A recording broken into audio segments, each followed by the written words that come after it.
Hello, welcome to the stream. Happy Tuesday. I hope you're having a good one wherever you are. We are heading back into Guild Wars 2 because today is the day.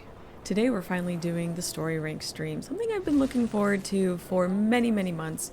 Some of you know that I have been going through this story journey where I started out with a personal story. Actually, when I started streaming, I started with a personal story with a new character and went through every story expansion after that, all the way up to what we have now currently for Visions of Eternity.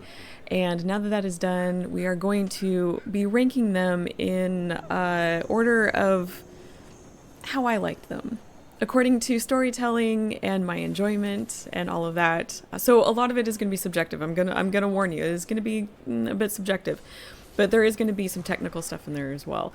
But we're going to be getting to that in a little bit. I thought we would maybe spend a little time doing a Wintersday Warm-up and kind of talk look ahead to 2026 for a little bit. Just kind of give people an opportunity to pop in a little while, be fashionably late. That's all good. So I think we do that. Plus, also, I'm a little tired today. I didn't sleep very well last night. So, and I have not had my caffeine. So I also want to give some time to get this caffeine in my system and wake me up a little bit. But yeah, so we're gonna start with some Winter's Day festivities. That's still very, very, very hot. Okay, that's good. Okay. I think I want to give some orphans some presents. I think that's where we're going to start. Kind of do that and kind of talk about this year, I started streaming April 1st of this year. And so not very long really in the grand scheme of everything. And it has been a very fun, very enjoyable, a big learning experience and a bit humbling too. Oh, wait, I don't have those things on me. Oh, shoot. Okay, do we have any extra banners? I'm gonna double check real quick. I want to try to get as much karma boost on me as possible. Got that. I don't think I have... Okay, I don't have any of the little snow globes on me, so we'll just have to make do. That's okay. Yes, it's been really awesome, and it's also taught me quite a lot, and a bit humbling because I am not the most technologically inclined individual, but I am learning, and that in itself has been a challenge and has been fun. So I'm really grateful for being able to have this opportunity to, try out this endeavor and see where it goes, and to have been, welcomed by so many different people, to be part of a wonderful community, that is the Guild Wars and Guild Wars 2 community. It's been really great, and I'm really looking forward to another year of streaming. I did set some goals for myself for 2026, because I thought, I want to do things with this channel. There are things I want to do. I want to do the things. So I want to set some goals. Realistic goals. Because sometimes, when we're looking to the new year and we're like, oh, it's a new year, there's so many things I want to do. And sometimes we set some goals for ourselves that can be a little unrealistic, and then we're let down by them. So I really thought long and hard about okay, what kind of goals do I want to set for myself for 2026? Let's not go too outlandish, but let's push ourselves a little bit, Let's grow our channel and ourselves. So I know one of the things that I want to do with this channel is I want to improve the look and the function of it. I want to learn more of the technical things. I want to learn how to do some fancy notifications and stuff on this channel that could be a lot of fun. I also want to try to incorporate some graphics for the channel as well that are a little more reflective. Sorry, the cat's just popped kind of just into my office and then tore right out. I think they're kind of in a mood. Where was I? Graphics, right? I kind of want to find some graphics that are a little more reflective of my style, and have it kind of be a little more cohesive and not quite like, you know, just kind of piecing things together, which is totally fine. There's nothing wrong with that. But I do love like a nice, full, cohesive package of, you know, like design. So I want to work on that a little bit this year as well. Because I have a personal style that can sometimes be a little challenging to find pieces for. Like I love gothic design, you know, like dark, sometimes a little bit of dark academia, but I also love a lot of like garden and foliage stuff, and I do love some cutesy stuff. And so, you know, finding elements that kind of match all of that is kind of difficult, but I definitely want to go on a search for that because, like I said, I really want the look of my channel to be reflective of, a little more reflective of me and my personality. There we go. Donation drive. Oops. Completed. And we've got ourselves another little snow globe, which are great for karma boosting. So another thing that I kind of want to try to strive for this year as well is, you know, grow my follower base. You know, I would love to break 200 this year.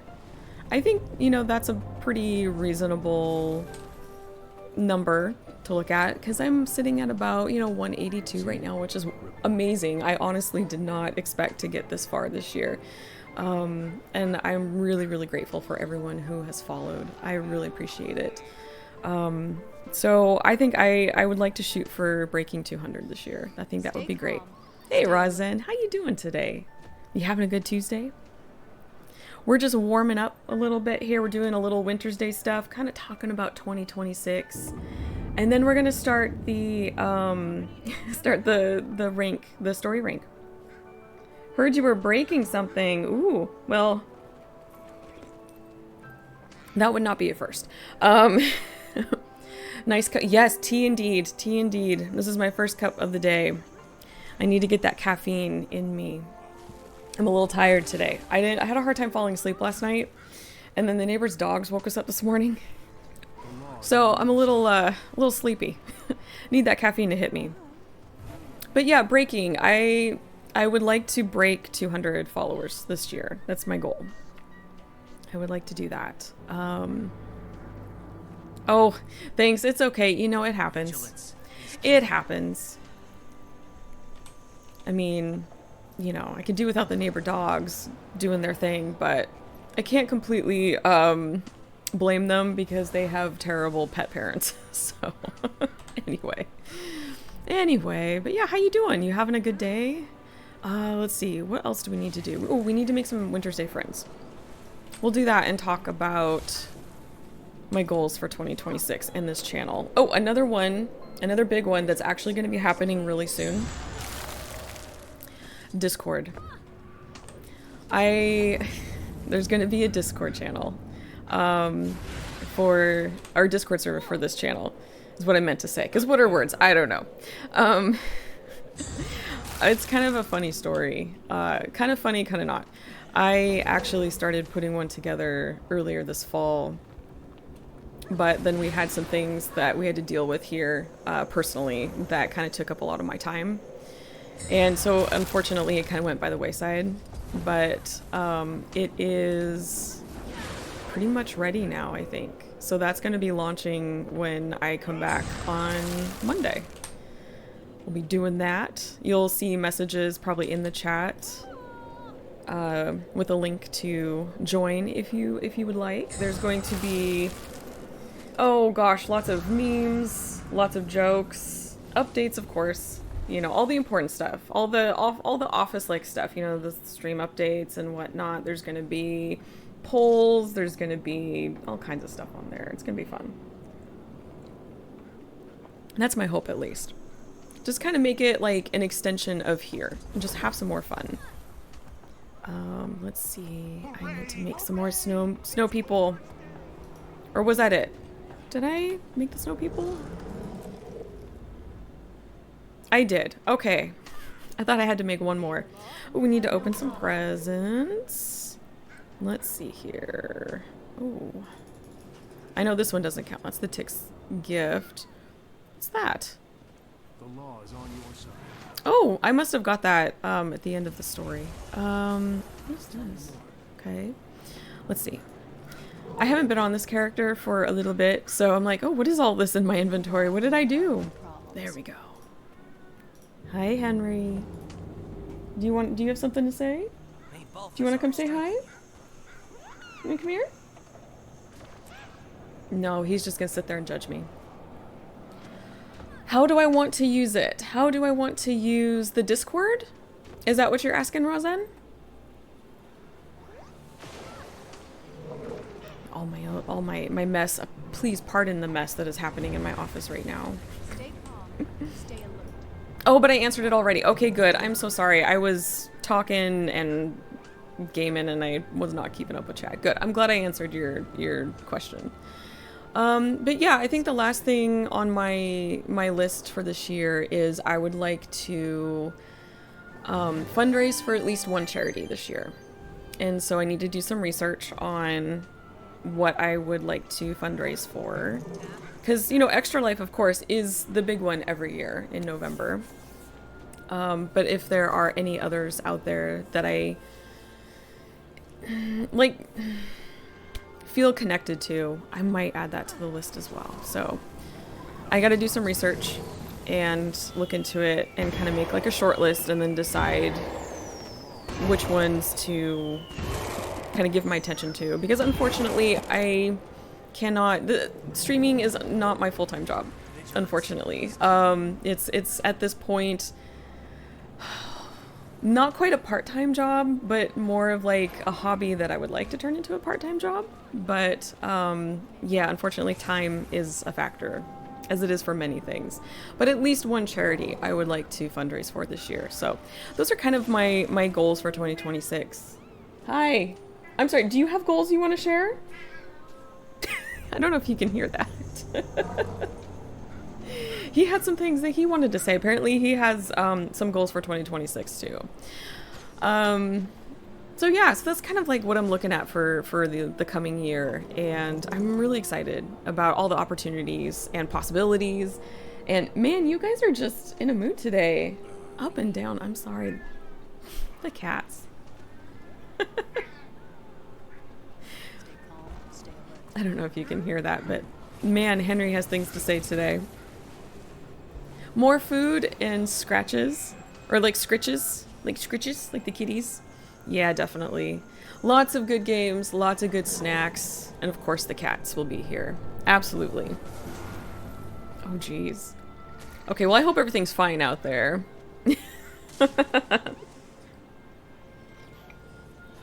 Okay, well, we've got our Wintersday Daily done. We talked about, 2026. I think it's about time I think we should start getting set up for the story rink stream. Because I've been looking forward to this for a while.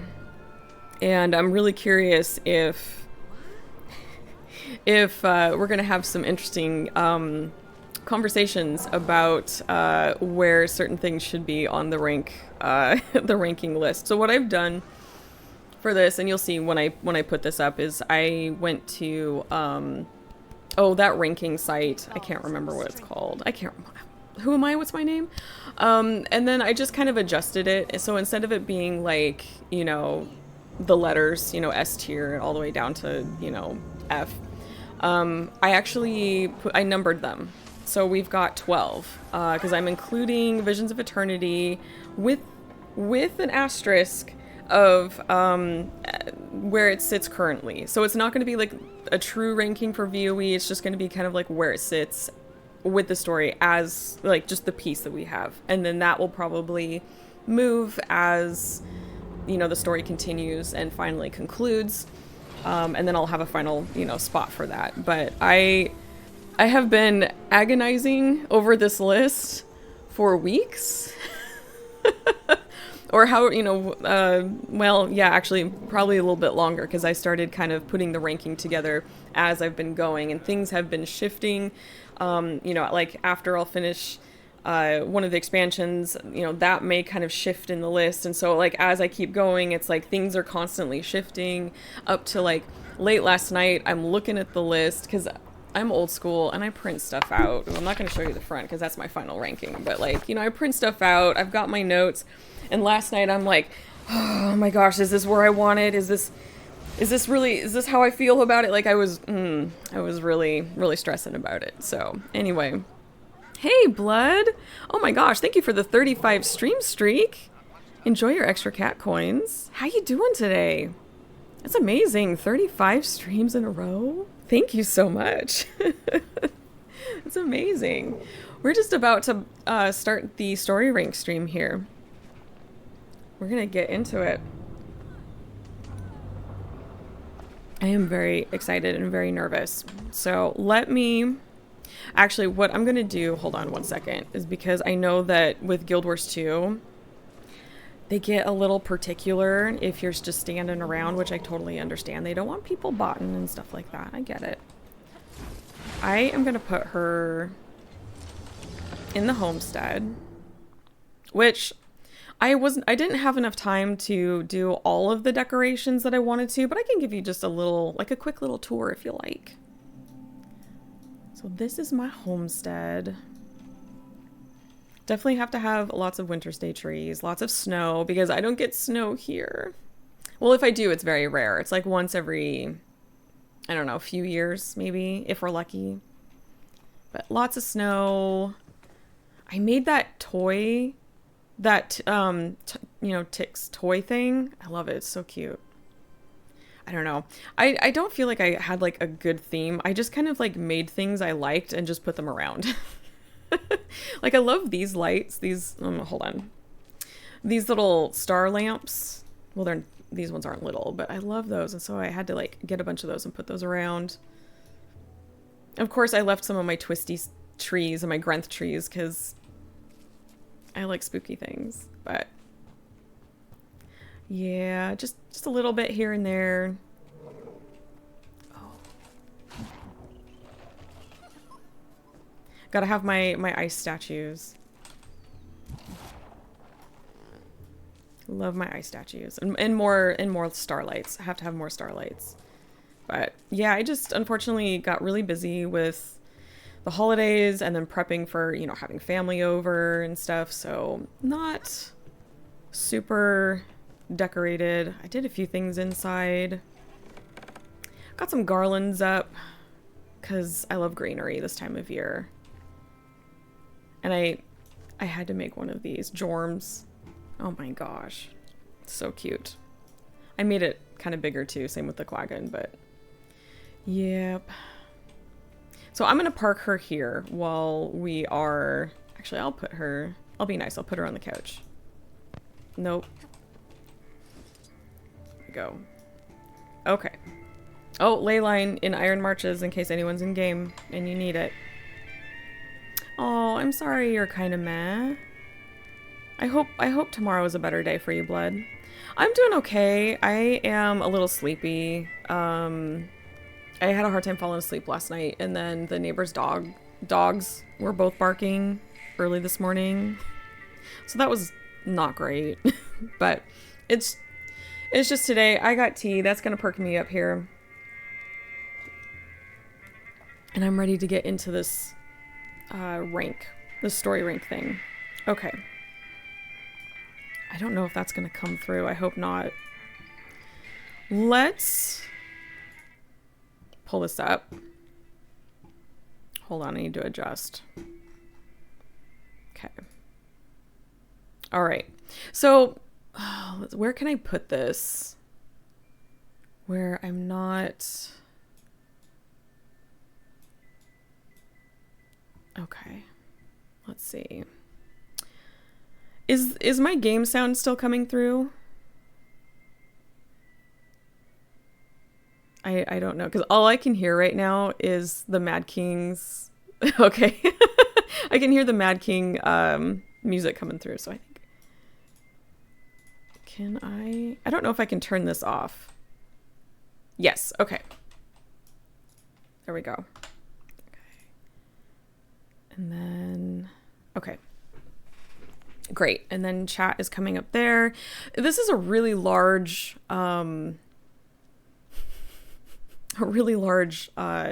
graphic, and I had to kind of try to fit it in the screen, but also like kind of magnify it so we can see the icons.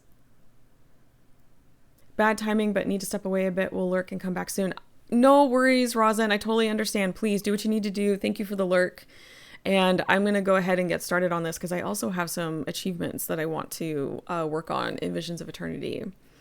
But I've been dying to get through this. But yeah, come back and see where I have put things.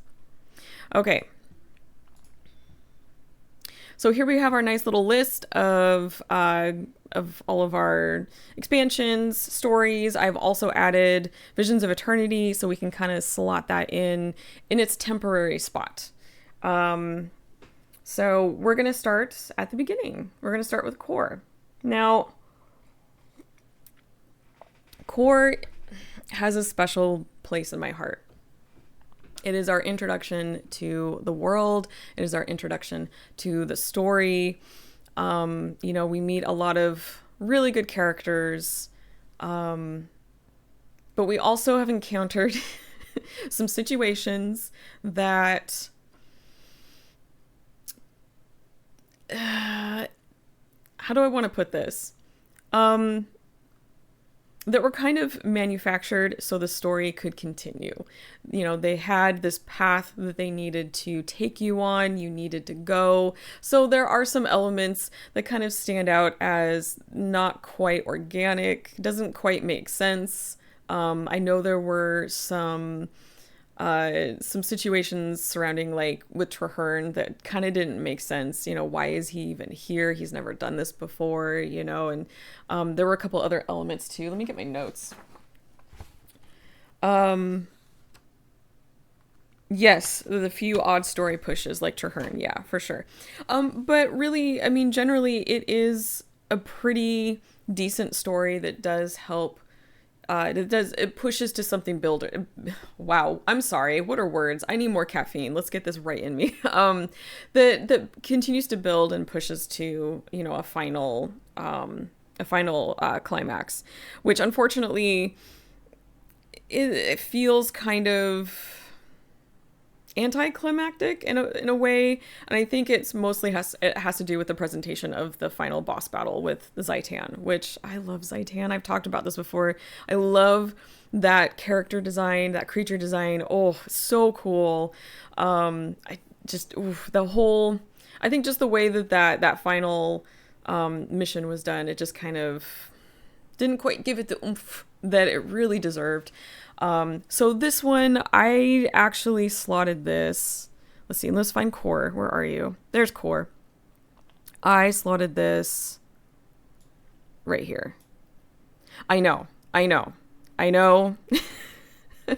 I can hear some of you go, oh my gosh, really? That far down? And honestly, that's because there's so many other good stories, and you'll see, we'll get there. But it had to go somewhere in the whole ranking of 12 different, expansions. I had to put it somewhere, and I had to be fair, and I had to be honest about it in comparison to some of these other things that we're going to get into. And really, this doesn't mean that I don't like it. This is just a ranking of kind of like my favorites and least favorites. There's nothing terrible on this list. There's nothing absolutely terrible on this list. And I want to make that very, very, very clear. I love this game, and I love all the stories. Even the ones that I didn't enjoy as much, there are still elements in them that I absolutely enjoyed. And so this is in like no way, I am not saying that, oh, something that's down at 9 and below, like these suck. Something has to go at the bottom. Something has to. So this is where we're starting. So yes. So Core was, for me, it was okay. It gets you introduced into the world and everything, but it did have some issues. storytelling wise, it wasn't the most sophisticated, but also it did give us some really cool things like Tybalt, R.I.P. I miss you, buddy. I'll always miss Tybalt. Always. Okay. The next one, Living Story 1. So I enjoyed Living Story 1. It built off of what was established, and you could feel that it was building to something else, something that was coming. And, we have the introduction with Scarlet, who I've talked about before, one of my favorite villains. I'm going to snooze this. I love Scarlet. Very interesting villain. And we get to learn a lot about her. Well, we get to learn some about her in 1, but then we end up, learning more about in 2, and we'll get there in a second. But I'm getting ahead of myself. We also have, the siege of LA, which had catastrophic effects on the city. I mean, hi, do you want to help? And just generally speaking, I feel like it was a slight improvement, storytelling wise, with what we had before. So I slotted, I know I'm so high tech, right? With all my papers here. I slotted, okay. Let's see. Let's go find Living Story 1. Scarlet, you are going to go right there. Definitely an improvement upon, the storytelling, which, as you go, as you continue to work, as you continue to build, that can happen. You're swarming. Do you keep yelling at me? Do you want me to pick you up? Hold on. I'm so sorry. He's pawing at me. So yeah, definitely, I really enjoyed this one. I really loved how it built off the world. I love, Scarlet as a villain. She was very interesting. And of course, just having the actual effects, the consequences happen to Lion's Arch. I mean, that was incredibly jarring. So really enjoyed that. I felt I thought 7 was a pretty good place to put it. Living Story 2, which continues off of Living Story 1, continues to build. Hi, buddy. I'm sorry. He keeps pawing at me. He wants me to pick him up. Are you good down there? All right. Living Story 2 spent a lot of time filling in the blanks of Living Story 1, which I enjoyed. I liked getting some more information. I liked to get understanding more of why, because that was a question that we were kind of left with Living Story Season 1, okay, why? Why is all of this happening? How did this come to be? And we get a lot of that information that is filled in. And I really enjoyed that. There were some things that kind of got me a little bit, kind of pulled me out of the story. And one of the big ones was repetition in the script, from what I could tell from the pieces that we were reading going through the story. And that happened kind of frequently. And I'm not sure how that happened. I don't know if it was on purpose or if maybe through the editing process, something got repeated, but it really kind of took things out, or took me out of the story. And that was kind of a challenge. But there were also a lot of good things in there too, all of the different characters and the chemistry between the characters and their development. Let me see. There was continuous building of the story. We are introduced to the Master of Peace and, what he's doing and all, what he's carrying. And again, it's just kind of this continuous build, we're building to something big, which we all know is Heart of Thorns. So this one, Living Story 1 and Living Story 2 was one of the couple expansions that I kind of sat there and really thought hard about, because I really enjoyed them both. They both had a lot of things I loved. There were some things I didn't like. I didn't know exactly how to rank them, but ultimately I think, my some of the issues that I encountered technically with Living Story 2, excuse me, had me slot it at 8, just below the first one. I think if it was cleaned up a little bit more, I think then it might have been reversed. But that's where it's sitting in my head right now. So, yeah. Heart of Thorns is next. Heart of Thorns is one of my favorite expansions for a couple different reasons. I am actually going to get some tea because I need that caffeine boost. And I know that we've got an ad starting here really, really, really soon. Oh my goodness. Okay, so let me kind of talk a little bit about Heart of Thorns then before I slot it. So Heart of Thorns. So Heart of Thorns is what Living Story 1 and 2 were kind of building towards. You know, we see at the end of Living Story 1, you know, after, we have our battle with Scarlet and all, and the Breachmaker still makes it into the bay and hits the ley line. And then we see this very large creature mouth open and this big roar, you know, and everything. And so Heart of Thorns is kind of the result of all of that, of 1 and 2. Heart of Thorns I really liked for kind of a few different reasons. Well, a lot of different reasons. I really liked the Sylvari specific situations and dialogue that you get. I thought that was a really nice touch. I don't think we really got a lot of that before. I think this was kind of like the first big experience we got. Please correct me if I'm wrong, because my brain, goldfish brain. I really enjoyed that. The story, I found it to be really fascinating. We get the reveal a little bit before Heart of Thorns that the Sylvari are actually from the Jungle Dragon. But having that kind of twist into the story was really interesting. The fact that the Jungle Dragon, he was the jungle, was really cool. That basically when we go into the maps, we're kind of running all over the Jungle Dragon. It was really cool. I really enjoyed it a lot. And I know I'm a little biased, with a few things because I do love Sylvari, and I do love very foliage rich environments. This was also an environment that was not flat. This gave us a lot of height to play in, which, doesn't quite, it's not a huge element to the storytelling part of how I'm looking at these expansions, but I feel like it does contribute a little bit because, you are in a way setting this scene. You're telling the story visually, you're setting the scene with your maps and all. And that was really cool, with the exception of the one map that we do not speak of and will never speak of. The map that it was very challenging to get through.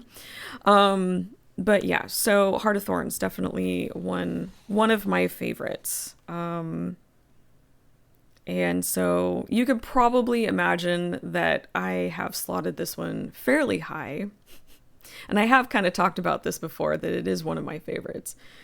But I actually have it up here in number 3 because I really love it. I do. Very, very, very much. Okay. So after Heart of Thorns, we have Living Story 3. Hi.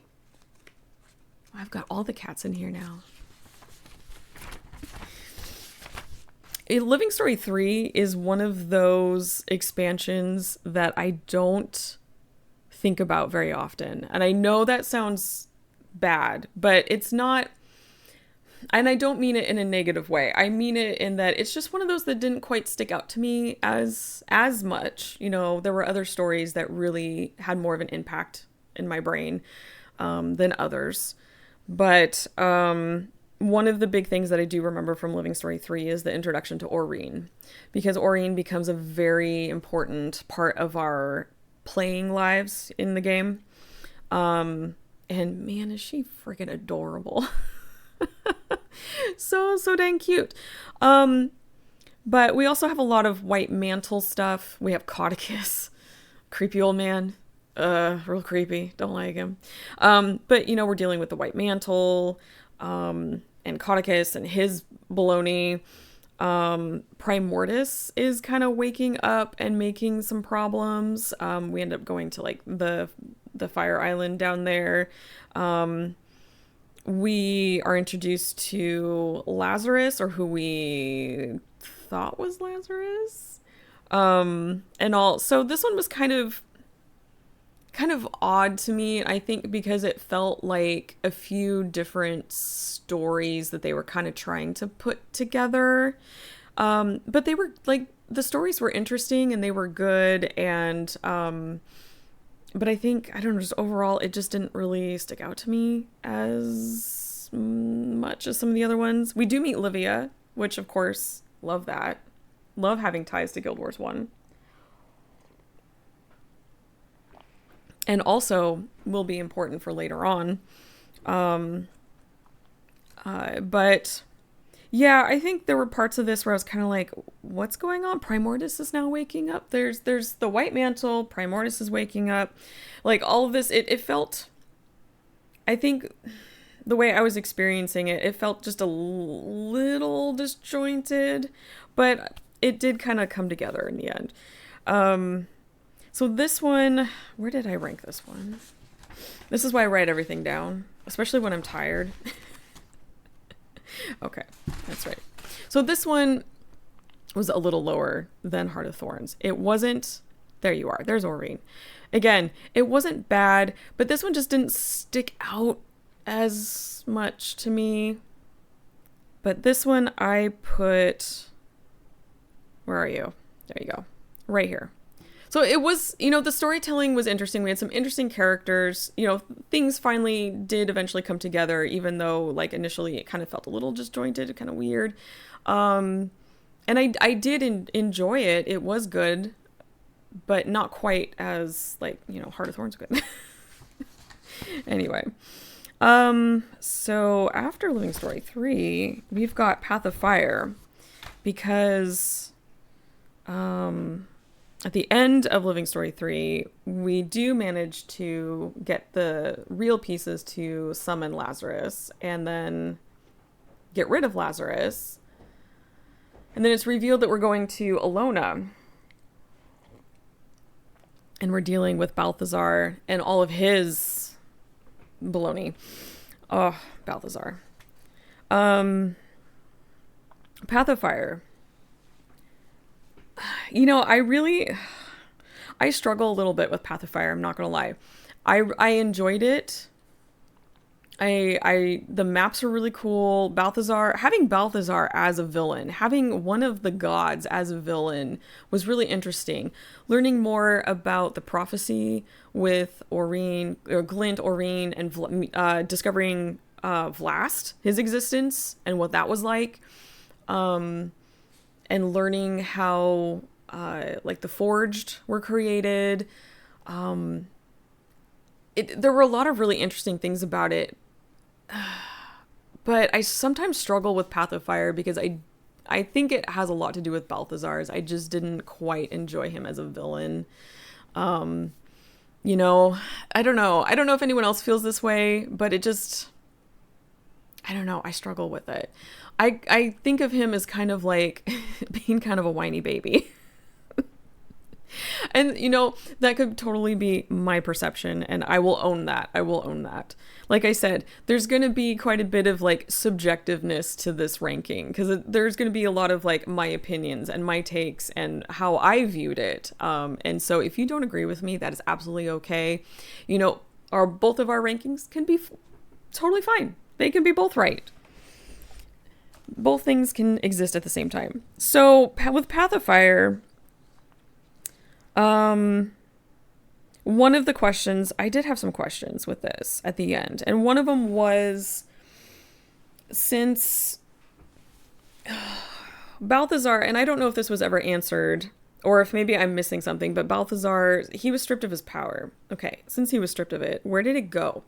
Because when they're stripped of their powers, it has to go somewhere into a vessel of some sort or something. I was trying to do some research on the gods themselves, and so that was a detail that kind of stuck out to me. Where did that power go? Because they ended up regaining it,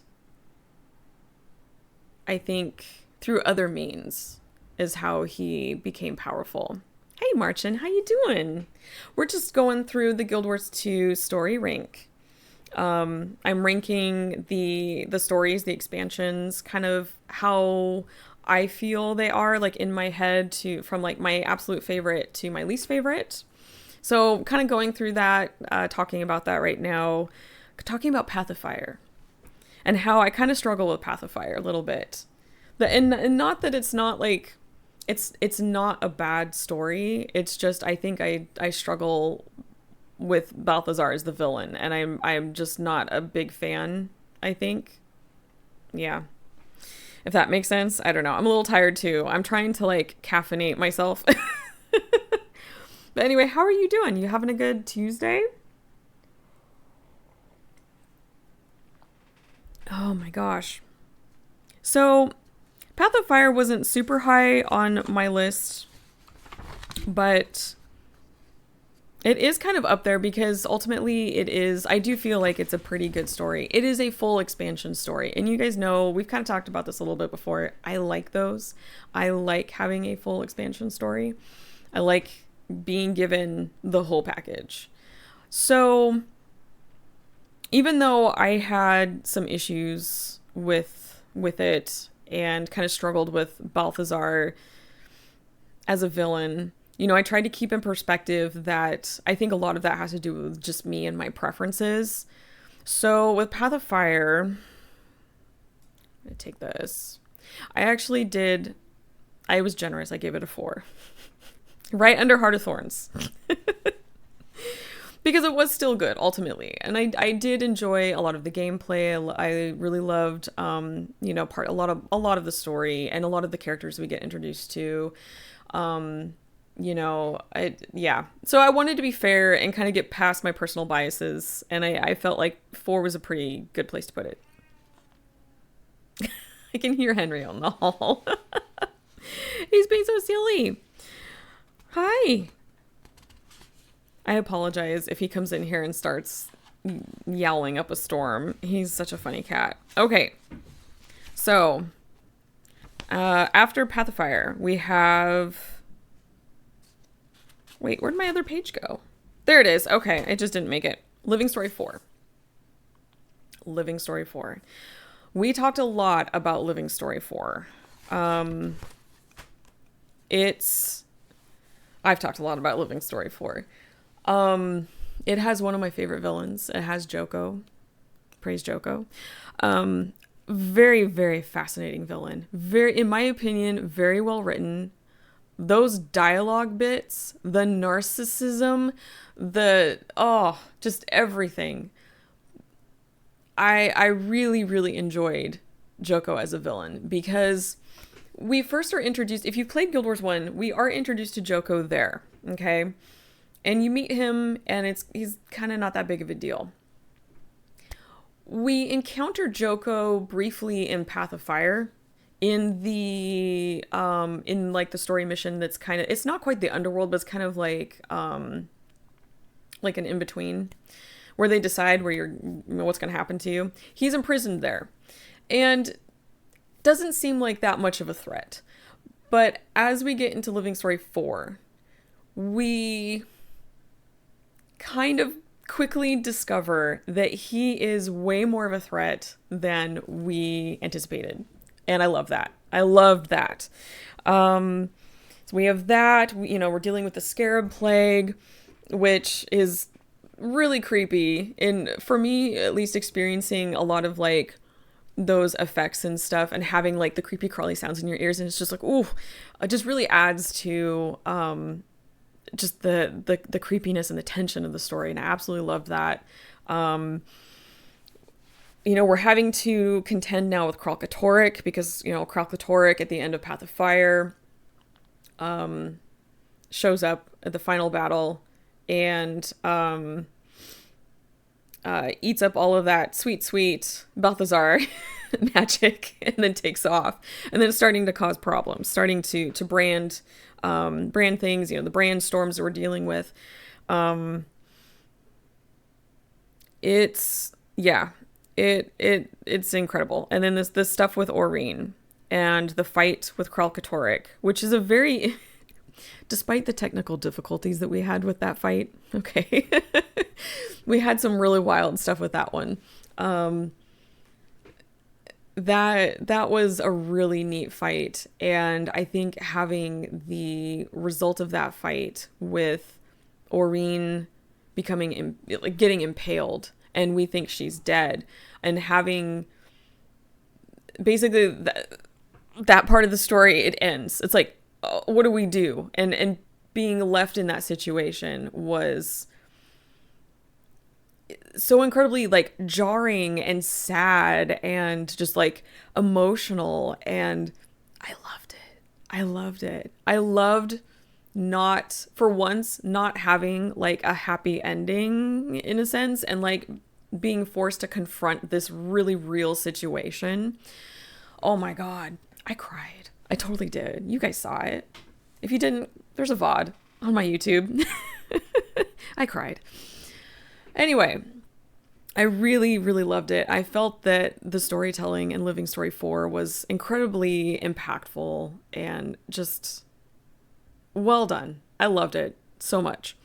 And I know a lot of other people really loved it too. So it's probably not a surprise that I have it. Where are you? You're here. I think that says 4. God, I hope that says 4. I have it right there. I have that pretty dang high because I really, really, really, really loved that. It was so, so good. Okay. After season 4, after Living Story 4, we have the Icebrood Saga. Now, the Icebrood Saga, I find to be kind of it can become kind of a heated topic.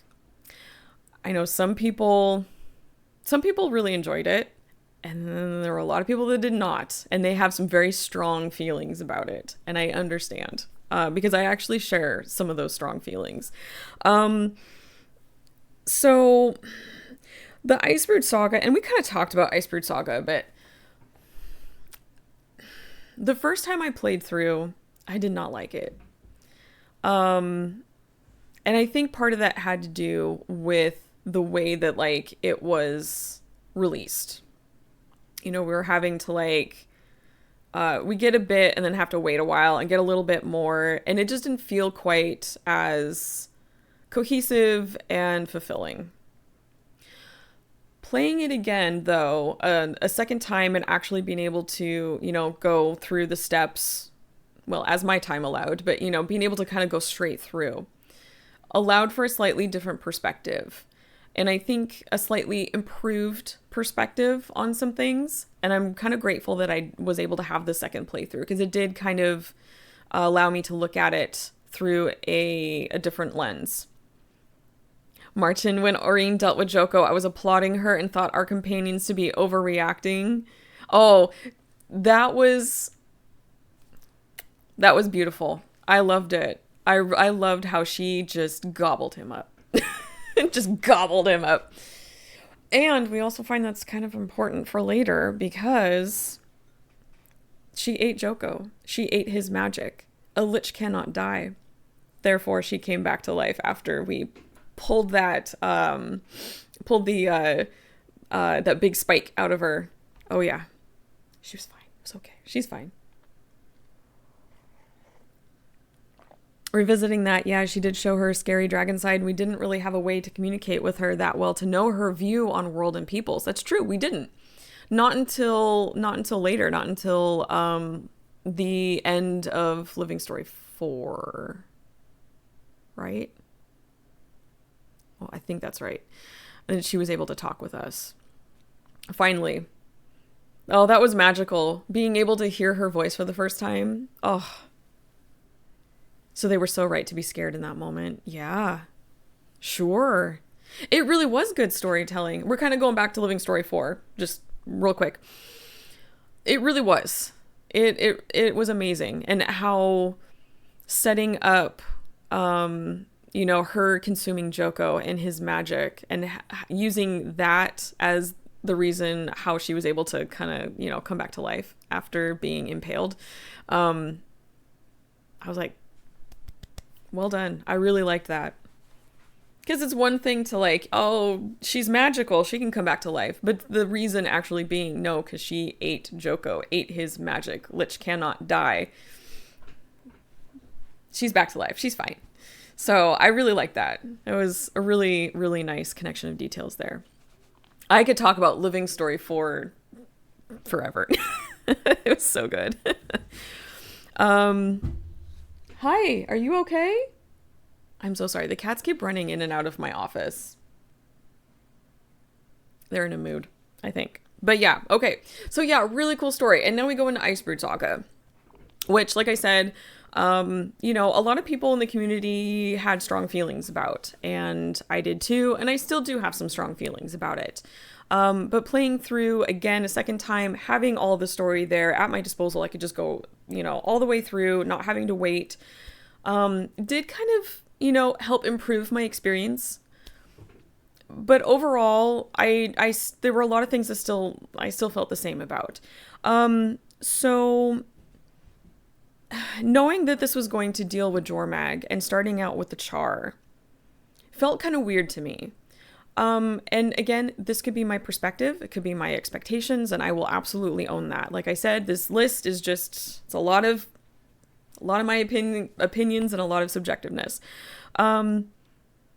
As much as I enjoyed the interesting, details and background and learning more about like the Char politics and, how these different groups function and their hierarchy and all, it felt weird to be talking about that, knowing that we were going to be dealing with Jormag and Jormag's minions and all. And I kind of hoped and expected to have more Norn in the story, maybe some Coden, and we do get a little bit of that, with Javi, and with, some of the Coden that we meet in the maps.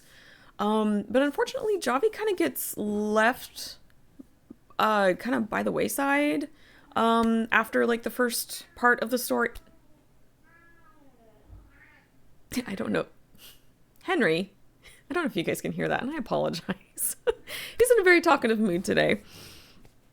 So, that kind of felt kind of weird. I did really love the map, the first one, the Char homeland map is very cool. But there were just things about this story that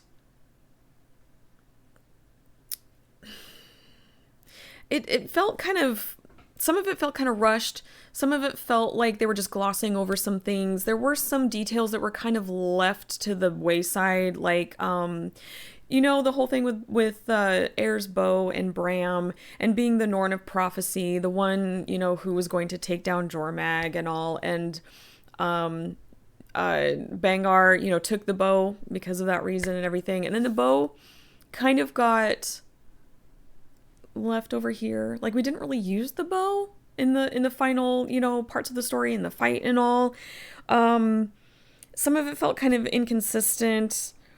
It wasn't very satisfying, unfortunately. So, overall, I didn't have a great experience with the story. It didn't mean that it was, like, absolutely terrible, because, like I said, playing it again, being able to play it where it wasn't just, we'd have to wait, like, 6 months for the next bit, and the next bit was, like, a real little, story piece. That did help improve my look at it, and I did love, like, the creep factor of, like, the bone skinner and all that. I love a good creepy thing. I love it. And that was neat, and I loved how, like, parts of the maps kind of made you feel a little claustrophobic and kind of added to, that kind of creepiness in some of the areas and the voices. And so there were some really neat things, but I think there was a lot of room for improvement with Icebrood Saga, unfortunately. So, let's see, where are you, Icebrood? There you are. So Icebrood got put down here. So that's kind of in my head where I kind of rank it. You know, again, there were some cool things about it. I did love all the char politics stuff. It was really neat. But it just, I don't know, overall just didn't feel like a lot of that focus lined up with the overall, like, you know, the baddie of the story and all. It felt weird.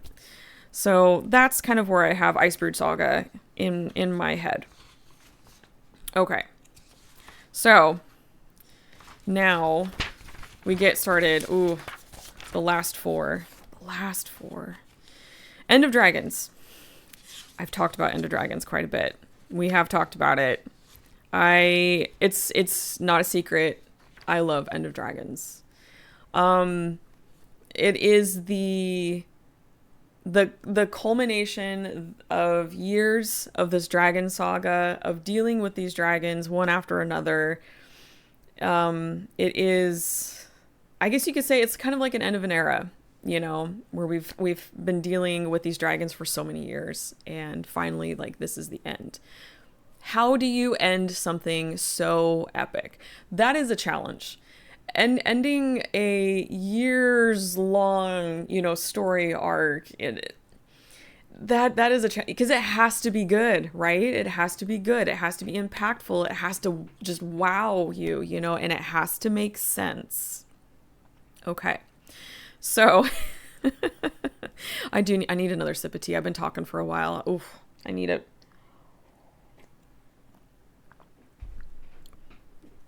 Okay.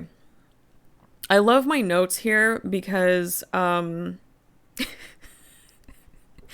notes are just like a name or a couple words. Like one of my little notes here is Detective Rama. Look, I love Rama for multiple reasons. So let's see. Where do I want to start? They bring back the Aether Blades. They bring back Mytrin.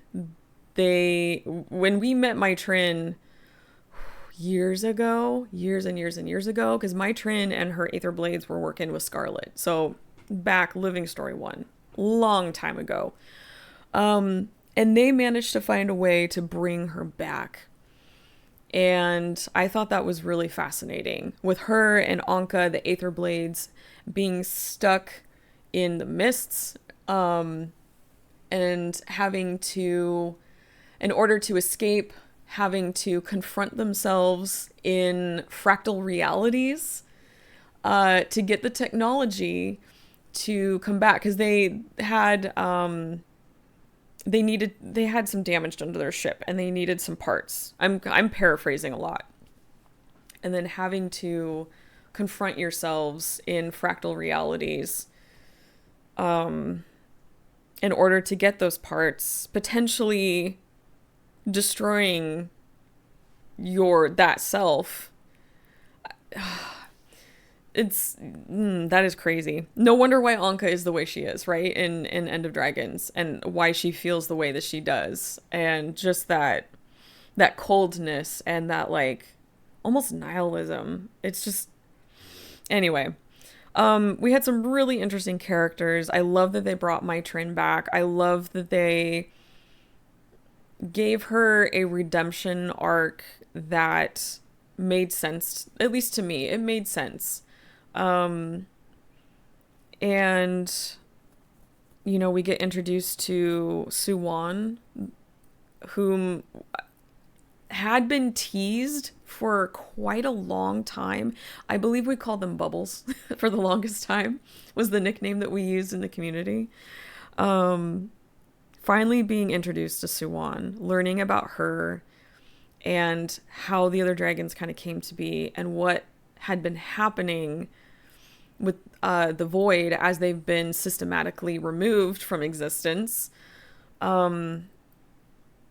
Yeah, I'm sorry, my brain's now starting to kind of go bloop, because it's a lot of really cool stuff in here. I really enjoyed it, and I think the thing that really sticks out to me the most about this expansion is that it wraps up the whole Dragon Saga and does it, in my opinion, pretty well. pretty well, because it is a challenge. When you're ending something, like I said, when you're ending something that big, you have to do it well. Otherwise, you're going to have Game of Thrones on your hands. If you've seen all that, you know what I'm talking about. And I really feel like they ended it well. And there were definitely a lot of... You okay there? All right. Sorry, cats. There were a lot of moments that were, very emotional, that tugged at the heartstrings. And I love that. I love when they do that to me. I hate it and I love it. I love it so much. Anyway, so ultimately, I could keep going on about this for a while, but I do want to get to some actual gameplay today. But ultimately, End of Dragons, this is probably not a surprise, but it's going in number 1. Definitely number 1 for me. And just a little asterisk here with End of Dragons. I did not include the filler that comes after that. I kind of talked about this before. I am looking at the GW2 story as like, this is just filler, and it's over here. So take that, as you will. That's just kind of how I'm looking at it. But yeah, End of Dragons, definitely number 1 for me. Okay, so after End of Dragons, we are introduced to the Cryptis and the wizards and all in Secrets of the Obscure. And I'm so sorry, I need a quick little... Oh, it's that time of year. Okay. So, Secrets of the Obscure is another one that I feel like the community has some pretty strong opinions about. And I share a lot of those opinions, I'm not going to lie. And I have talked about this. I think I got a little more verbal as the time in the story journey went on and we got to some newer content. I got a little more verbal about my feelings about things. And I definitely had some thoughts about Secrets of the Obscure. So with Secrets of the Obscure, or SOTO, or Obscure, however you want to call it, I felt like it had an interesting start and generally a fairly strong start, let's say. I felt like the subject matter it came out of like left field in a way. Like it was kind of jarring, like, oh, we have wizards now and they're from this other place and what? And it just was like, what's happening? And I don't know if that was intended or if that was just my view on things. But it was kind of weird. It was a little jarring, but I was willing to like, okay, let's check this out. This is different. And I felt like it had a strong start, we got introduced, like I said, to this group of wizards. This new place, this realm.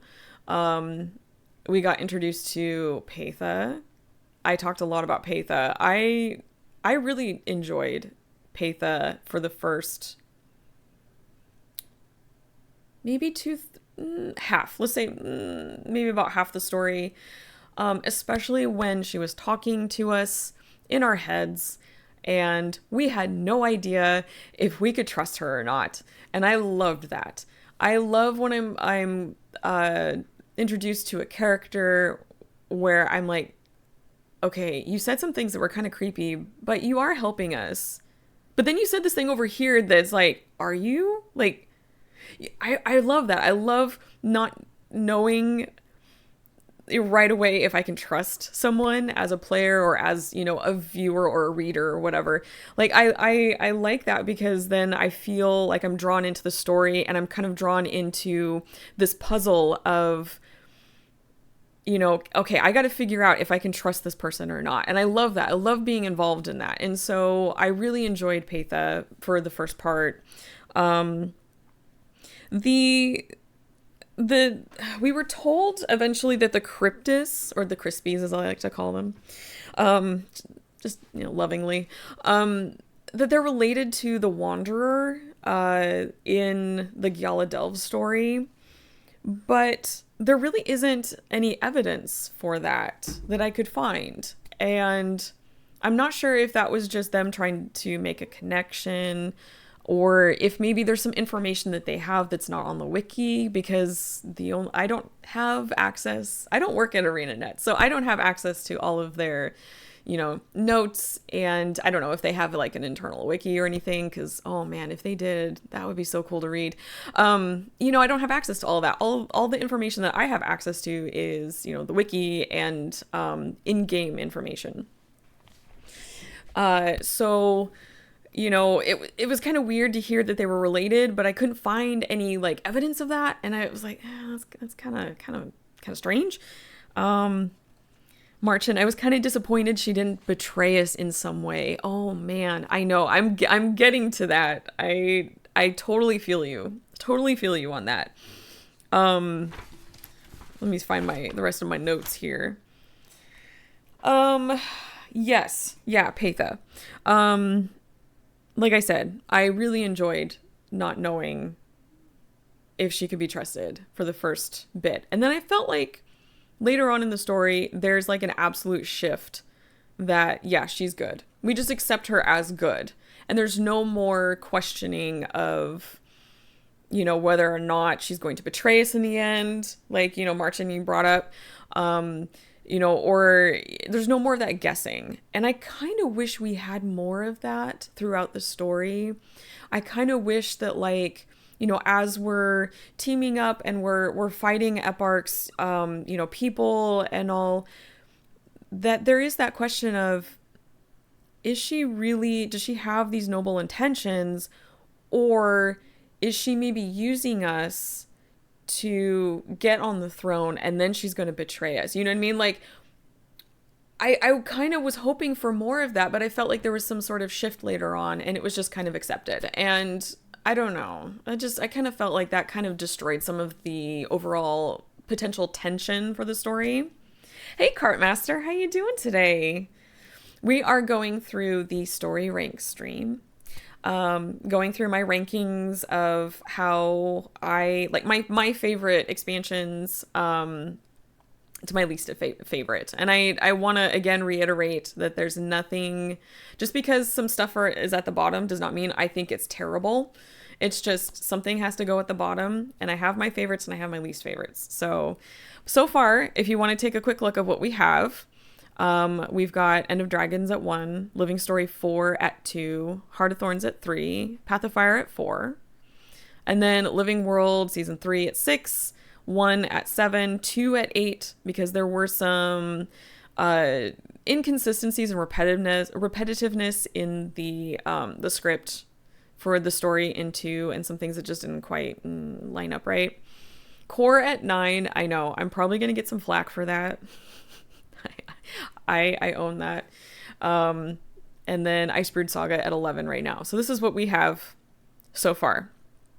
And I was just talking about Secrets of the Obscure, because a lot of people have strong feelings about Secrets of the Obscure, and I share some of those. How do you guys feel about Secrets of the Obscure?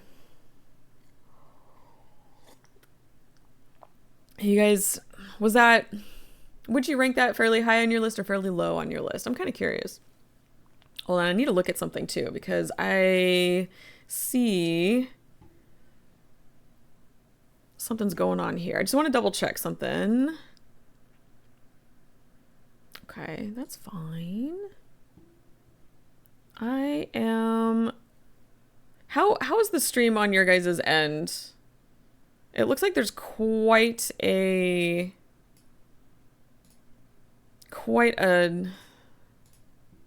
delay.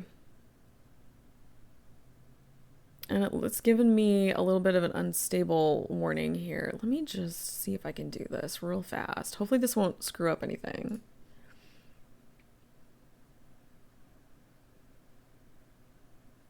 Okay. Okay, that looks a little bit better. I hope. All right. We'll see. Please let me know if there's anything weird with the stream, because I was getting some weird little warning notes. Okay. Marchen, overall you loved it. Fairly high. Interesting. So you would rank Soto fairly high. Okay. And I know some people would. I know some people would rank it high. I know some people would rank it kind of low. So I kind of refreshed. I refreshed this page, so hopefully that'll help because now everything is registering as excellent and we're in the green again.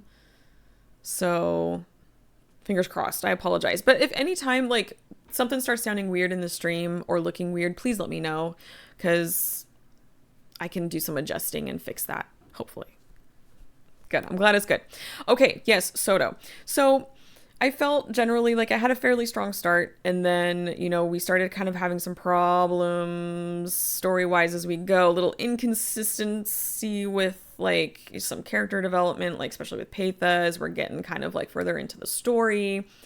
And I have a note in here. I have a note. So many progress bars to fill. Because I think if you were with me when we were going through that, I had like 4 progress bars to fill in a row or something like that. Something ridiculous. And it was just, it was not a good time. It was a lot of progress bars. So, later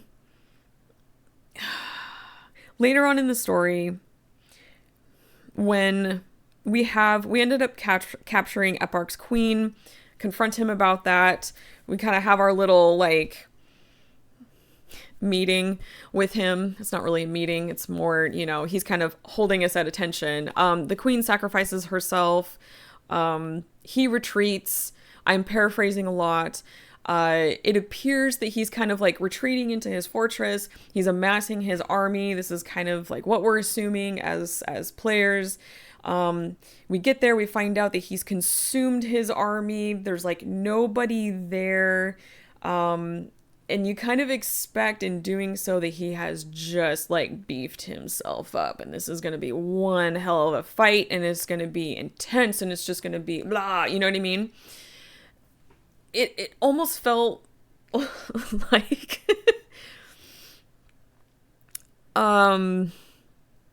it almost felt like they were kind of superficially building that up because we didn't get that. We did not get that at the end. Eparch in his little toothpick legs gave us not much. And we also had the meta. They used the meta as part of the kind of the storytelling. And I think that was, they used that to depower him for our final confrontation. That's kind of what it felt like. I didn't like that. I didn't like it at all. How important is it to play them in order, or can I use your list as a priority list? Oh, that's an excellent question, Cartmaster. You can play them in any order that you like. It depends on what sort of experience you want to get out of it. If you would like a chronological story experience, then I highly recommend playing them in chronological order. That's what I would say for that. If you don't really care about the chronological order for the story, feel free to play through this list. You're absolutely welcome to. I don't like to I get kind of weird. I don't like to dictate how people should play these games because I feel like we're all different and we should all play the way, that we want to get the joy out of it, because we're looking for different things when we play these games, right? Not all of us are looking for the story. Not all of us, want, the PvP sort of aspects of things, so I think either way is fine. Whatever would bring you the most joy, if that makes sense. So either way is fine. It is though, no, the meta was failing for so long. The meta is very, very difficult. That Soto meta in there is very difficult. You have to have a big group and you all have to know what you're doing. It's an interesting meta and I like a lot of the mechanics to it. But I don't know how fond I am. I'm not super fond of having the meta being that important to the story. I know that they did something similar with End of Dragons. In that when you do the meta, it is a part of the story and you are you're interacting with Void, Suwon, and kind of dealing with a part of that overall, battle progress, but your final battle still is really dang good. That's one of my favorite final battles. Very, very cool. Also because we get to see Zaitan again. But, I don't understand people who rush story before doing map. You're supposed to dip yourself in the tension of the region, problems of local people, understand the setting, maybe read some lore books, then progress from that. That's how I see it with every release, not only Soto. No, absolutely. I totally agree. And honestly, that's how I play too. I try to do all of the hearts. I try to look around for lore bits. I talk to NPCs. I try to catch the metas when I can, before, if possible, before the final battle. Especially since End of Dragons, I think, was kind of like the first expansion to do that. That kind of got me into paying attention to, oh, okay, am I going to need to like do the meta before the final, story battle, so I get that full story. Unfortunately, with my playthrough, I was kind of limited on time, and we did try to do the meta before the story, but it failed. So, it's a hard one. But I think overall, just like with Soto for me, that final bit was just, it was kind of a letdown, because it was kind of like, okay, we're building, we're dealing with the situation systematically. We're trying to, plan and figure out how to deal with Eparch, how to fight him, how to confront him. He's, building, or, he's kind of like fortifying his place, or at least that's what we thought. And so we were kind of like expecting that even after the meta, like, he's still going to be difficult to deal with. And the fight really isn't. It's fairly not easy. That's kind of, it's not as difficult, as challenging as you would hope. And in the end, he just hands it over to Paitha. We get him down to like the last little bit, and then the fight's over, and he just kind of hands it over to her, and then nothing comes of Paitha. She just takes the throne, and we expect her to be a good ruler and do her thing, and that's it. There's no threat of double crossing, like I said, again, with regarding Paitha, and having that tension at the start of, can we trust her, can we not, and then all of a sudden she's just good and we just accept that. So just with those inconsistencies, it just didn't feel like a very fulfilling story to me personally. And again, if you enjoyed Soto, I'm happy for you. It's okay for us to not agree. We can both have our opinions, and they can exist at the same time, and they can be correct to ourselves. It's fine. It's absolutely okay. So just because I didn't enjoy something doesn't mean that you can't enjoy it. Please do. I really encourage that. So with Secrets of the Obscure, the way that it was, my experience, and just my overall feeling of it, unfortunately, I do put it here at the bottom. It's my least favorite of all of them. But again, there were a number of things that I did enjoy about Soto, so I don't want to poo-poo totally on it. Like, I talked a lot about the maps and the map designs. Very, very cool. Very neat. Creative. Love those color palettes.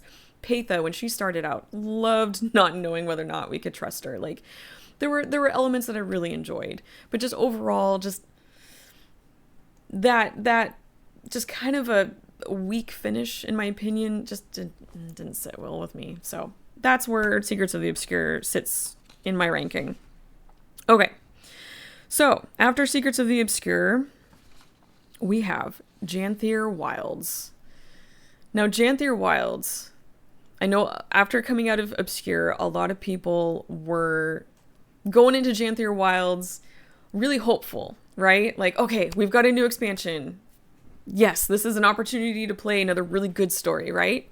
And hey, Vlad, how you doing today? You having a good Tuesday? We're just getting through this story rank. And in case you weren't here earlier and don't really know what's going on, I spent the last 8 months going through all of the available story in Guild Wars 2, playing from core to what's available in Visions of Eternity, and kind of like taking some notes and how I feel about, the story and then the development, character development, and all of that. And now I am going through and showing kind of my ranking where all of these sit in my brain from my most favorite to least favorite. So we just got done talking about Obscure, and now we're going to go into Janthier Wilds, which I did talk a little bit about Janthier Wilds and my feelings about it, but I'll talk about them again. I really love the start of Janthier Wilds. I feel like we have a pretty strong start. I feel like, they're kind of building more off of the ward, and kind of those elements that they've created, and then introducing us to the Lowland Coden, which I absolutely adore. And I love that we kind of get to learn about them and kind of get introduced to their culture by being in the map and doing like the hearts and activities and stuff like that, talking with the NPCs. I am a little biased. I do love those maps a lot because it reminds me of home, and I love that sort of environment. So I'm a little biased there. I really thought it was cool that they started bringing in elements from Guild Wars 1 again. We're seeing, we're getting White Mantle story stuff. Janthier. Ooh, just talking about Janthier, going back to Guild Wars 1 and, the Eye of Janthier and all of that. And in that area, what the White Mantle were doing. Finding the Chosen, using the eye and all of that for their little Bloodstone party. Every story content has been turned down in difficulty. The game is seen as chill and the hard content is outside storyline. Personally, I never correlate difficulty of content to lore power levels of enemies. I see. No, that's I can understand that way of looking at it. Absolutely. The sleeping, is that expectations? When we have 1 hour of fun, new stuff, and 60 hours of taking.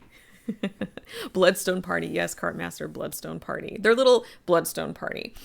So I thought that was really cool that, they started making those ties, and of course, introducing us to what the Lowland Coden call the Strangers, that we learn are actually Titans, which we were introduced to Titans in Guild Wars 1. We had to basically, they were coming through the door of Komali, and, we had to close the door so they would no longer be out with us, because they were doing bad things. I'm paraphrasing a whole lot. So I love that. I love when they pull from Guild Wars 1, because like I've said multiple times, these games do not exist independently. They are part of the same world. So, it would make sense to have elements, names, information, events, whatever kind of, from Guild Wars 1 kind of make their way into Guild Wars 2. So I felt like it was a really strong start. Very interesting. I gotta get my notes out because my brain's going to be all over the place. So we had these Titans. And the big mystery was how, how are they here? What's going on with these guys? How are they here? How did they get here? What are they doing? And so we do spend, a bit of time in the story kind of figuring that out, making our way through the maps into, oh gosh, now I can't remember the name, like Bava and all of that. I need more caffeine. I'm sorry. I'm going off of like 5 hours of sleep. This is great. Oh my gosh.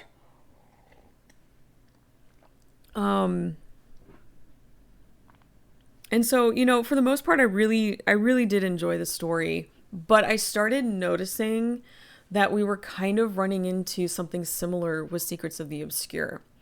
And I kind of started to form this theory of maybe Obscure and Janthier Wilds were kind of worked on in a similar timeline, like either in tandem or somewhere somewhere along the lines in their production schedule, because both had fairly strong starts and then they both had fairly weak finishes.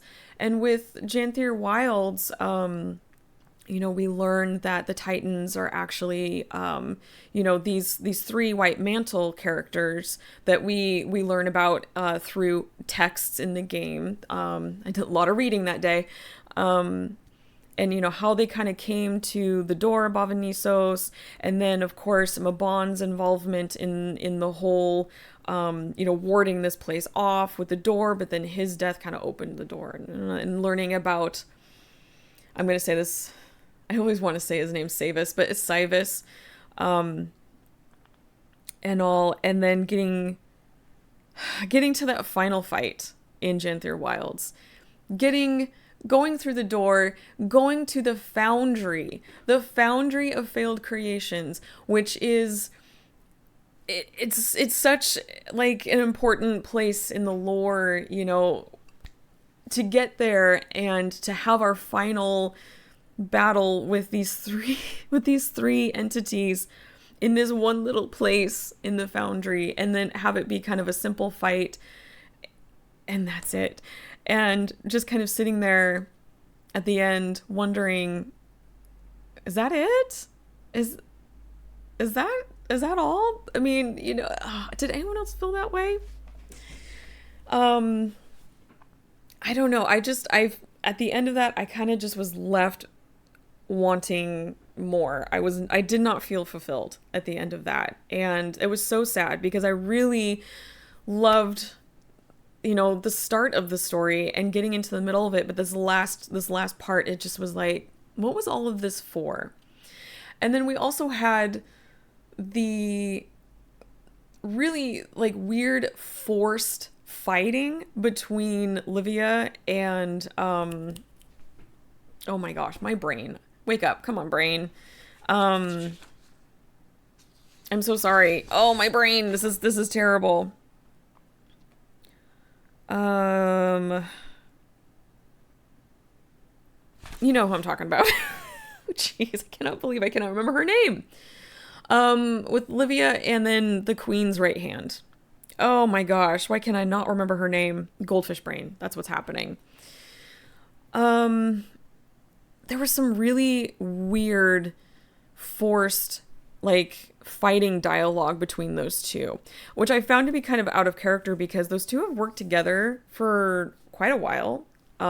We discovered that in Living Story 3, when we discovered they're both working with the Shining Blade together. The Shining Blade is still there. And so, that would be years at that point. And they have a really good working relationship. And the fact that Livia had been the Scepter of Or's keeper, because the Scepter of Or comes back into play, they kind of just don't give her like any credit for her knowledge of the scepter and her experience. It's really weird. And I think that they did that. This is just me guessing. I think that they did that because they had a particular narrative path that they were trying to go down, and they were trying to maybe create some extra tension in the story. That's what I think. I'm not sure if that's true though. I still don't understand how haven't finished current story, and I'm hoping they will get back to where we left Janthier Wilds. Let's see. I would love to go back to Janthier Wilds and maybe work off of that a little bit, because I really feel like there's more that could be done, especially with the Foundry and the history of the Foundry, and like how these White Mantle people, their souls were taken and then twisted and turned into the Titans. I want more. I need more there. I need I need more content. I need more explanation. I need more. At least that's how I feel. Do you feel like they rushed it to get their homework turned in on time?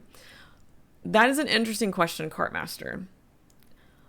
I can't say because I don't work there. And I don't have access to their production schedules. I don't have access to their meetings. But it feels like maybe they did rush it for something else. I don't know. It's really hard to say. It's possible. Maybe. I don't understand how Was the foundry relit? Surely not the city boy and not some random mantle dude. Why were the souls of the mantle still lingering in the foundry after they'd been twisted into titans? Good question, Marchin. We can add that to the big pile of questions that I have too. I mean, I feel like there needed to be more explanation there. I feel like it just, I don't know. Just every time I think about it, I just feel so dissatisfied with it. I just feel like it was such a superficial ending, and there's so much more there to explore. But maybe they did run out of time, and maybe they sacrificed the story for their time schedule. And if that's the case, and again, just speculating, I really think they need to revisit that. In my humble opinion, that maybe this production schedule that they've been trying out with like Obscure and Genther Wilds, maybe that's not really working well. Maybe it's doing a disservice to the story and not allowing them the time and the space to really explore these aspects of their story, especially the ends, because the ending of stories, very important. Because if you have a good start and a fairly decent middle, you get all the way through, but then you get to the end, you're kind of left wondering, at least I was, what was all this for? What was all of this build-up for? What was all this experience for? This? Surely there's got to be more. And that's, I think, one of the reasons why I felt at the end of that fight, the first time especially, I sat there and I was like, but we had all this good development. We had these really cool characters, all these tie-ins from Guild Wars 1. We're talking the Foundry. I mean, we're going back to some iconic places. Surely there's got to be more, right? I don't know. I don't have all the answers, and I'm really sorry I don't. But I wish we could have more. I wish we could have the answers to these questions. I got you, so the interactions just felt unearned. Yeah, you get there and you're just kind of like, what was this for then? I don't know. And of course, there was also this other parallel that I realized with the final fight in Secrets of the Obscure. We have Isgarn kind of show up at the end, like, all right, I'm going to help you now and we're going to win. Great. They did something similar at the end of Genther Wilds where Mabon just magically shows up, or I guess you could say like his soul or his like a reflection of him just kind of shows up. And I was just like,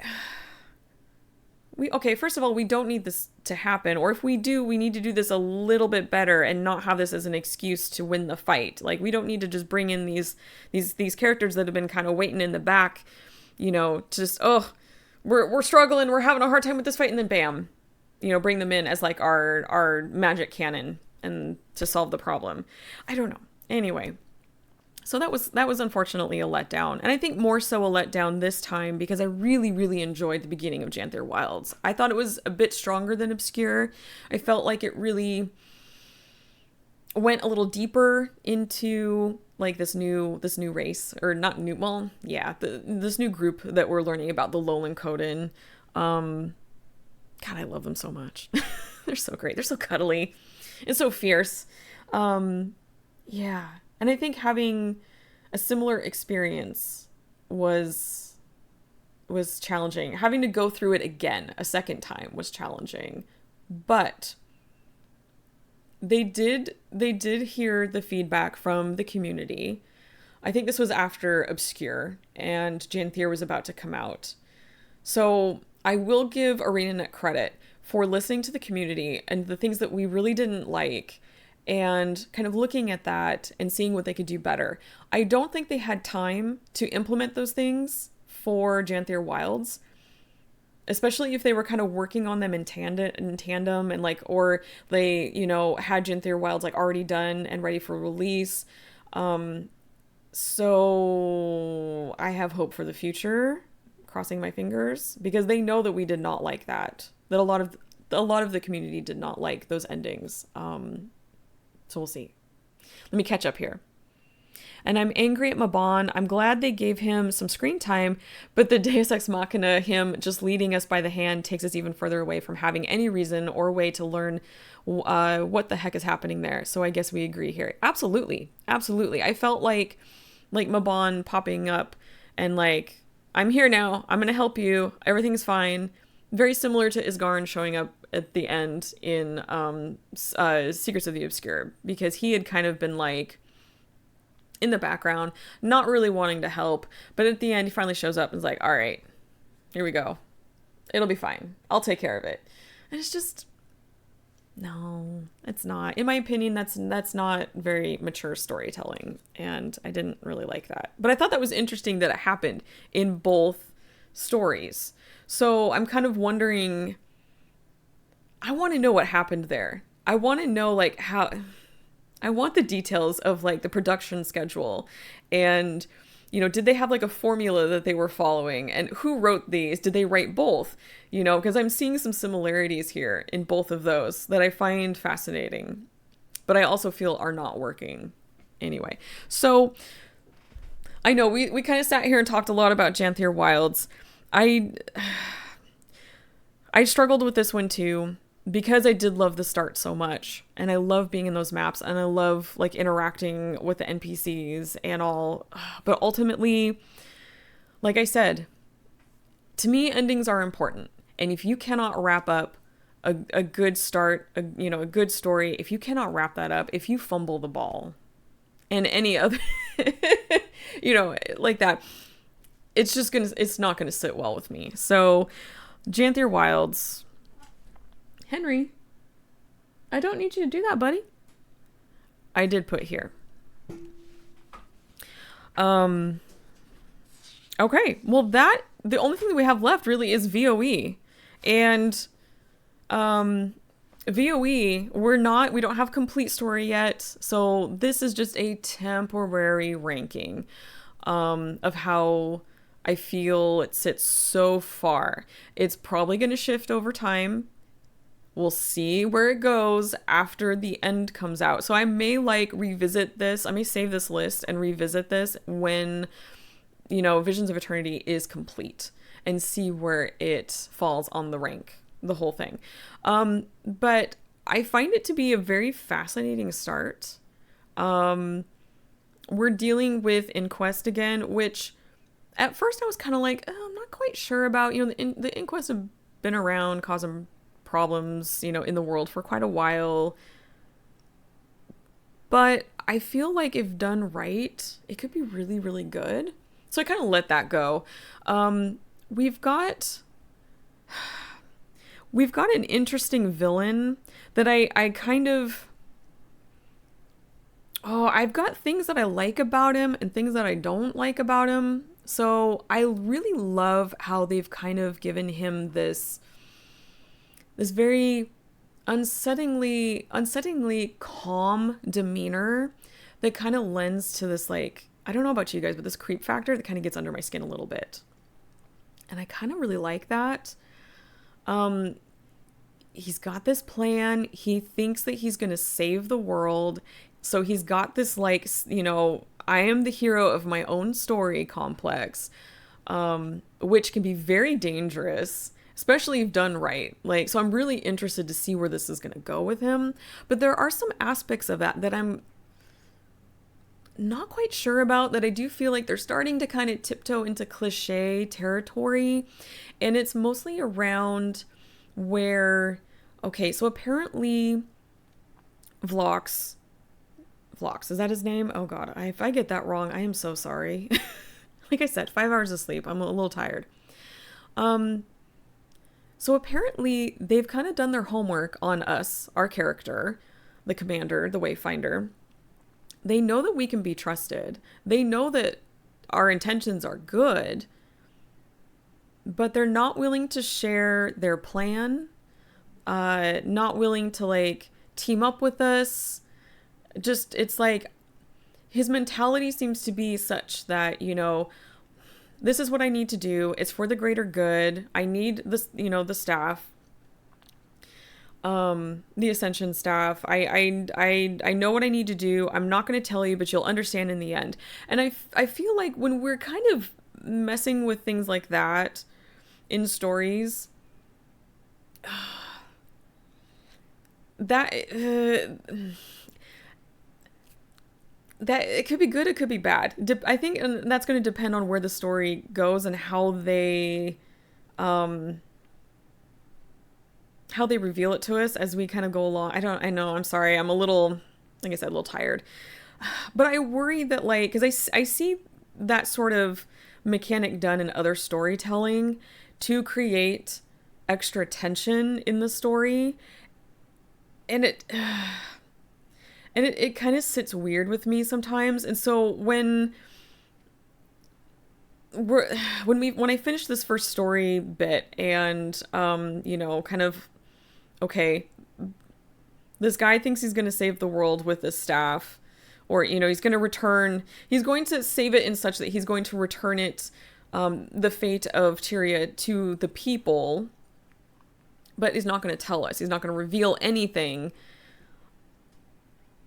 Are they doing that on purpose to create tension? What is the purpose for that? And that's what I kind of want to pay attention to as the story continues. Because I think it's very fascinating that we're getting into seer history, Ascension. I know there's definitely tension between Isgarin and Sidony. Sorry, I wanted to call it Sidony. Sidony, because Isgarin was helping out Waiting Sorrow and basically ascended her to kind of save her from her madness and her situation. So I'm really looking forward to like diving more into that, because again, we're kind of looking back into some pre-Guild Wars 2. We're going into Guild Wars 1 history, in the Seers and all of that, and what happens with Ascension, and who is Vlox claiming to be saving, or not saving, like say saving the world, but returning control from. Like, are we going to be dealing with the gods again? Or something older, or I'm really curious where this is going. So I really feel like they've kind of set up some pretty interesting possibilities here with this story. Definitely, I feel like it's a pretty good start. Those maps. I love these maps. I love these first two maps so much, and I know that it's not like the maps themselves aren't like indicative of a good story, but I do feel like they kind of add a little bit, I love these maps and I have to talk about them. I love them. So great. I love how explorable they are. I love, again, like Heart of Thorns, how we're given maps. The first one, a beach, could be flat, but they didn't do that. We've got all these different levels to explore. And then, the next map is very cool with how you get the start of the gorgeous foliage and the nature there and the magic, and then some aspects of it having been just plowed with the Inquest putting in their base and everything. It feels very organic for what's happening. I love it, and I really do feel like it kind of adds to the story. So that being said, temporary rating for now, VOE, I have it 5. Okay. Kind of, that's where I have it now. Let me catch up with chat here, because I see some stuff happening here, and I know I've been talking for quite a bit, and I could keep going, but I know we need to get to some gameplay here. Let's see. Okay. Let me go back up. Yes, you did make it back before it ended, Rozen. Almost done. I'm going to go over my final rank here so everybody can see, but we just kind of finished talking about Visions of Eternity a little bit, so we're at the end. Haven't done the story to the end, but I've seen some bits. If it goes how I think it is, it's super good. They are doing it. Him having his own view on saving the world and giving us a different view on heroism, and also different view on established villainous organization. That's nice. I absolutely agree with you, Marcin. Absolutely. I think if done right, it's going to work out really well. Again, I'm kind of seeing like a hint of maybe tiptoeing into some cliche territory, so I'm going to keep an eye on that. But look, villains who they are like dead set. They are the heroes of their story. They can be extremely dangerous. And I want to see how they play this out because it could be really good. And again, coupled with that like extremely calm, confident voice. So I also have to give credit to the voice actor for this because, I mean, well done. It just kind of, I feel like adds to that, you know? And it gets under my skin. And I love that it gets under my skin. I love it. One of the highlights of the entire story for me was Joko monologue. Joko monologue. I love a good Joko monologue. So good. And, you know, Vlox's stuff was kind of getting there. Not quite, he doesn't quite have the narcissism and just the outright flamboyance that Joko has. But I do see some potential elements in some of Vlox's dialogue. And so I'm hopeful that he'll turn out to be a really cool villain. But time will tell. Pointing out that we are not perfect heroes, and in this mad world, even if we try hard as we can, we might be in the wrong. It's true. Absolutely. Because we are playing from our perspective, right? You know, us as heroes. We are operating from our perspective. And other characters, other entities are going to see it differently. So, and that always makes the dynamic very interesting. So I'm hopeful that, you know, this one is going to go better. I'm hopeful in part that they did see and recognize and admit that, you know, like Obscure did not land as well as they had hoped. They did delay Janthier Wilds a little bit. So I am, again, hopeful that they looked at the feedback and they were able to implement some of that in Visions of Eternity. Crossing my fingers. Because honestly, ultimately, I know I poo-poo on some story things here and there and things I don't like, but really, I know they can tell really good stories and I want to see them do that again. Like, I want to see them win. I want to see them have amazing stories. I want to see amazing character development. I want to laugh. I want to cry. I want to get mad. I want to, you know, like I want to have emotional reactions when I am going through the story because I want to be invested. And so, yes, I hope, I want the best for them ultimately. And again, with this list, you know, this is just my favorites ranked. Something has to go at the bottom. Something has to be a least favorite, and something is, of course, a favorite. So for anyone who didn't get a chance to see this huge list, because it is a big list and I could only, you know, fit so much here, let me just kind of see if I can scoot this down. So we have End of Dragons at my number 1, Living Story 4 at number 2, Heart of Thorns 3, Path of Fire 4, VOE temporarily at 5, Living World 3 at 6, Living World 1 at 7, 2 at 8, Core at 9, Janthier Wilds at 10, Icebrood Saga 11, and Soto at 12. So this is my ranking right now. And again, very subjective. If you didn't agree with some of my positionings, absolutely okay. If you liked things that I didn't like, I think that's wonderful. And I hope that you enjoy them. Because again, we can have different opinions, we can like different things, and that is okay. Absolutely okay. So, I am going to save this. I think I might need to, save or download. Okay. So I will deal with that later. Okay. And what I am going to do you guys have any other questions or any other like comments for the story ranking thing? Anything else you guys want to say before we move on? Otherwise, I think we might get to, well, first I'm going to need a quick break. And then I want to get to some Visions of Eternity achievements that I've kind of been putting off for a little bit. I also have a snack to dive into because I have been talking so much and I'm starting to get hungry. But I have a delicious muffin from Costco that I want to get into. Happy to review the discussion later. Sounds good. I know you weren't here for a lot of it, Rosen, and that's okay. Feel free to watch, the VOD later. We can chat about it later. We might be talking about it next week, you know, for kicks and giggles. We might be talking about it on the Discord that's coming next week. So all good. But yeah, so this is kind of where everything sits in my head right now. And again, oh man, for weeks I agonized over this because some of these were really close. Like Living Story 1 and 2, really, really, really close. But like I said, there were just a few things in 2 that kind of took me out of the story a little bit more than 1. And yeah. So some of these really, really, really, really, really close. And again, like End of Dragons, Living Story 4, really, really, really close. Oh my gosh. Those 2 I also agonized over because I love both of those so, so much. But, you know, I had to make a decision. Congrats on completing all the stories so far. Thank you so much, Cartmaster. It was quite an accomplishment. I felt so good finally finishing this whole project.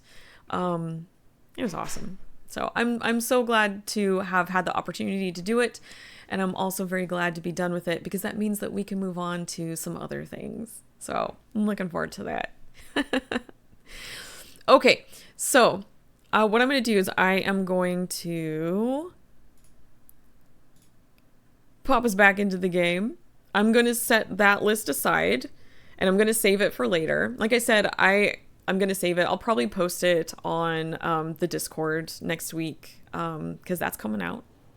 If you weren't here earlier, one of the things that I want to do for 2026, I have some goals, is to roll out a Discord server for this channel where we can just kind of continue the fun and also be informed of schedule things and important things and, you know, all those sorts of things. And also, I'm really technical today. And also a place, you know, where, you know, I could get some more feedback if you have any suggestions for games, and also some like off-topic stuff where we can just kind of, you know, have fun and BS. But before I continue, I really do need a quick facilities break before we get into some Visions of Eternity achievement gameplay.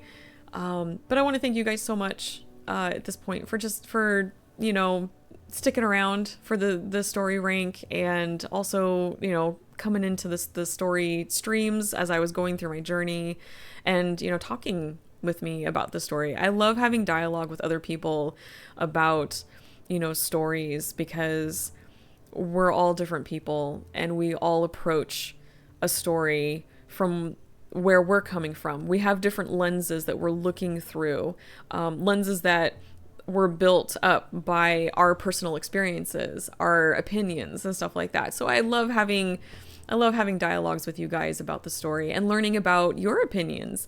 And like I said, it's okay if we don't agree. So that's been a blast. And I just want to tell you guys how much I appreciate that and for letting me do this fun little story rank. Thank you so much. Huge congrats on finishing. What a feat. Thank you so much, Razen. I appreciate it. It's really awesome to be done with it. It's very cool. What a project. Okay. I need to BRB real fast because I need to use the facilities. So I'm going to do that. I'll come back and then we will start working on some achievements. So I will BRB. Okay, I am back. Thank you guys so much for your patience. Hold on one second. All right. I hope that wasn't too loud. I apologize if it was. I just need a little extra. The tea is not quite cutting it. I need a little Coca-Cola. A little extra. Wake me up. Hi. And of course, I've got someone circling. Hey, buddy.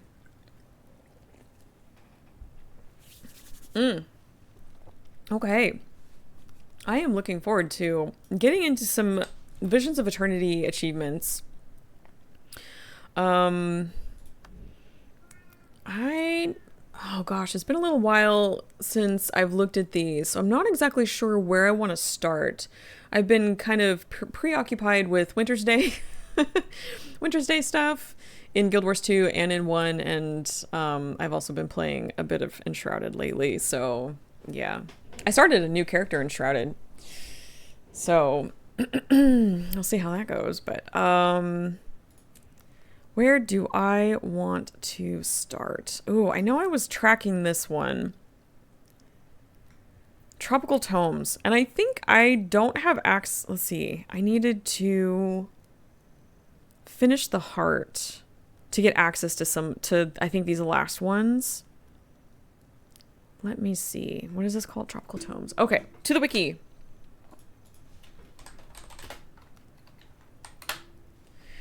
And nope, that's the wrong one.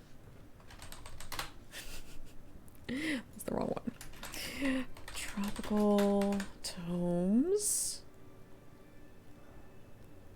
Okay, so the last one, I need Lonely Rock.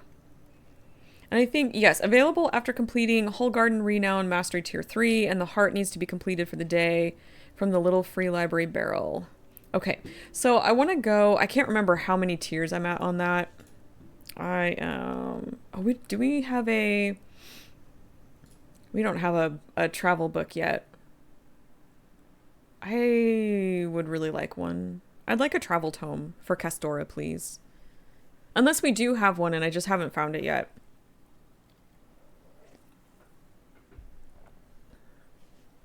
Oh my goodness, my muffin. I need to eat this. So, we went to Costco last night because we needed a few things that we like to stock up on. And our Costco used to do these packs of Whole Garden, right? Yeah. Used to do like these big packs of like the Costco muffins, which were, I don't know, like that big. They were huge. I had to like cut them apart because I couldn't eat a whole one. That was just too much for me. Well, they stopped doing those now. And now they're like smaller muffins and you only get 6 in a pack or something like that. It's kind of weird. And I know the first batch that they did, it didn't taste that good, but the subsequent batches were pretty good. But I kind of miss the big ones. I kind of miss the big muffins. I like a big muffin. Take that as you will. Clip it if you want. Okay. So for these tomes, it's that heart, right? I'm going the scenic route. I think it's this heart here. So let me check on my progress. Yes, how are we doing? Can't chew the same supper twice. Tier 2. Tier 3. Okay, so I don't quite have tier 3 yet, so I can't get those 3. Oh my goodness, I can't get those tomes yet, but we can work on doing that. So let's do this heart real fast. I'm so sorry. It's that time of year. I swear my nose is always running. Earlier, I was in another stream talking about Costco muffins. What a rave. Is that shrinkflation? I think so. I think it's shrinkflation. They did improve the recipe, so it does taste pretty good again, but man, I miss my muffins. I miss the big ones. Okay. We need to do the heart. I think, ooh, if we get rid of the plague rats, I think if we do this event, that'll contribute.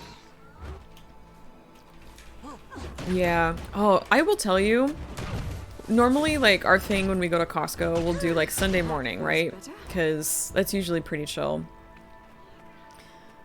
An hour before closing on a Monday night, that was pure joy for me because there was, like, barely anybody there. It was wonderful. I will, 10 out of 10, I will do it again. I like to shop in peace, and our Costco, the one that we go to at least, it gets pretty busy. Oh good, succeeded! Ooh, we got Plague Doctor. Okay, we're halfway there. We need to kill lots more rats. Plague rats. Regular rats are adorable. I would not want to do that. Okay, let's see. Oh, is this the hide and seek lady? Costco shoppers are nice people, Niana, sometimes. Usually. At your Costco, maybe. At mine? Not really. I mean, they will get in your way. They will push you out. No, not push you out of the way, but they will like, they're not very polite. I don't know. It could be what, an American versus Canadian thing. Every time I've gone shopping in Canada, everyone has been so polite. And I appreciate that.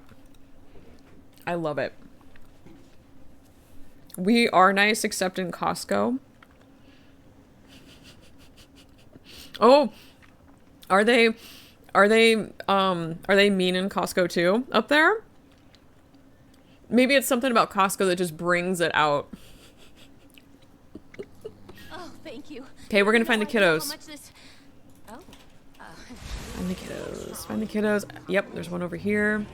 But yeah, we get people who will like, they'll run into you. They'll not pay attention and cut you off. They'll well, you're a castaway. He talks. Don't laugh. They'll like, you know, they don't say please, thank you, or like, you know, try to be polite and let you buy. It's just like, it's like everybody for themselves. And that's not how I operate when I go to a store with other people. I am polite. I let other people go ahead of me, like because that's just how I was raised. But man, yeah. They are vicious. They are vicious. I'm gonna grab this. Let me throw real fast. Mean, violent shopping carts. Oh no. I've never been to a Costco in Canada before. I've only been to Costco's here. Oh, here's a playing child. Hey, hey. Oh no. Oh, I almost fell off. Go. I see you running around. But yeah, so I prefer to go to Costco's here, like sit around just stewing? when there's not a lot of people. We'll help you carry your burden. And Monday night, an hour before closing, that was beautiful. That was beautiful. Okay, I know I'm missing a lot of kids. Are there any up here? Nope, you're a bird. I think, weren't there some back here? Something like that. If I can find them. Oh, I see you. I see you. Yep. I did find my dried strawberries that I love so much. They had them this time. I was so happy. Because I love snacking on those.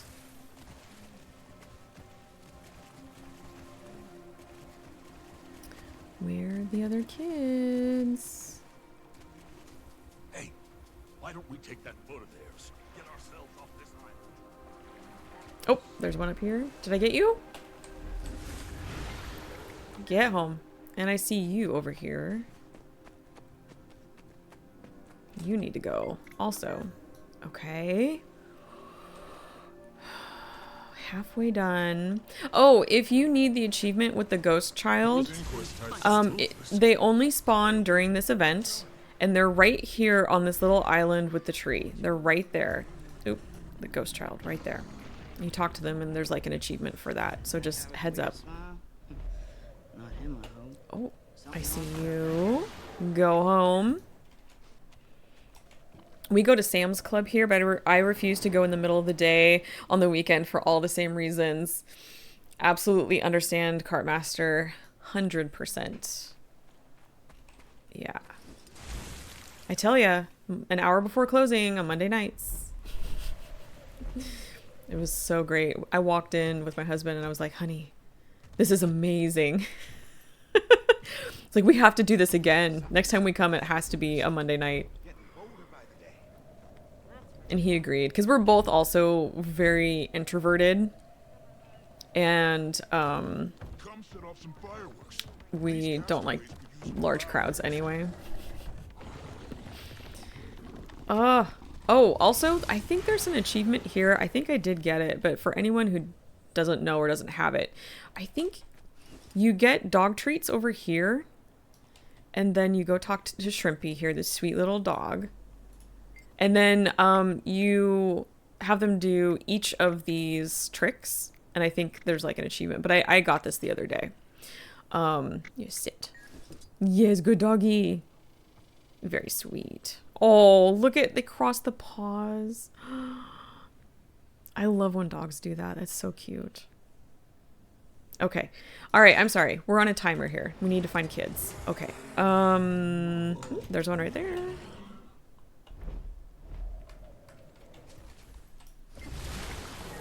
Okay. Are there more? The Beaching of Whales. I think I have that one already.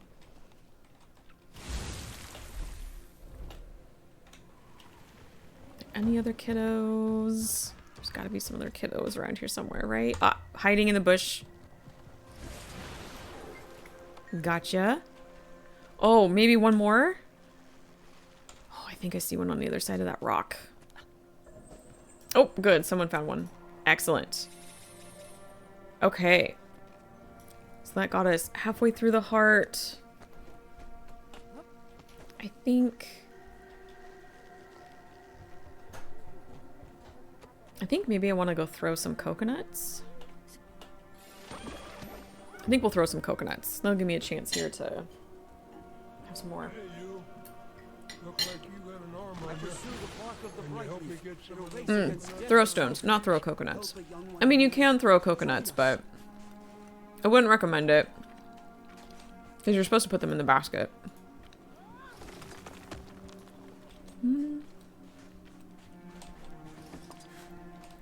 This one's a Okay. Let's see. Oh, I've got it. Oh, cat hair. Or something poking me right in the eyeball. Okay.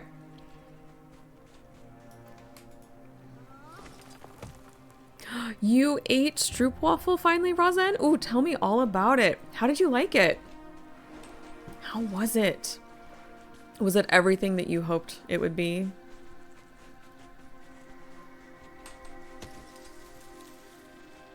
New addiction. Excellent.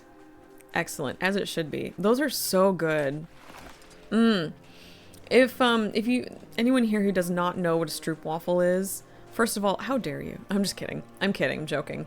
I highly recommend checking it out if you get an opportunity. It's like two thin, sweet, like waffle cookie things, and then like caramel or something in between.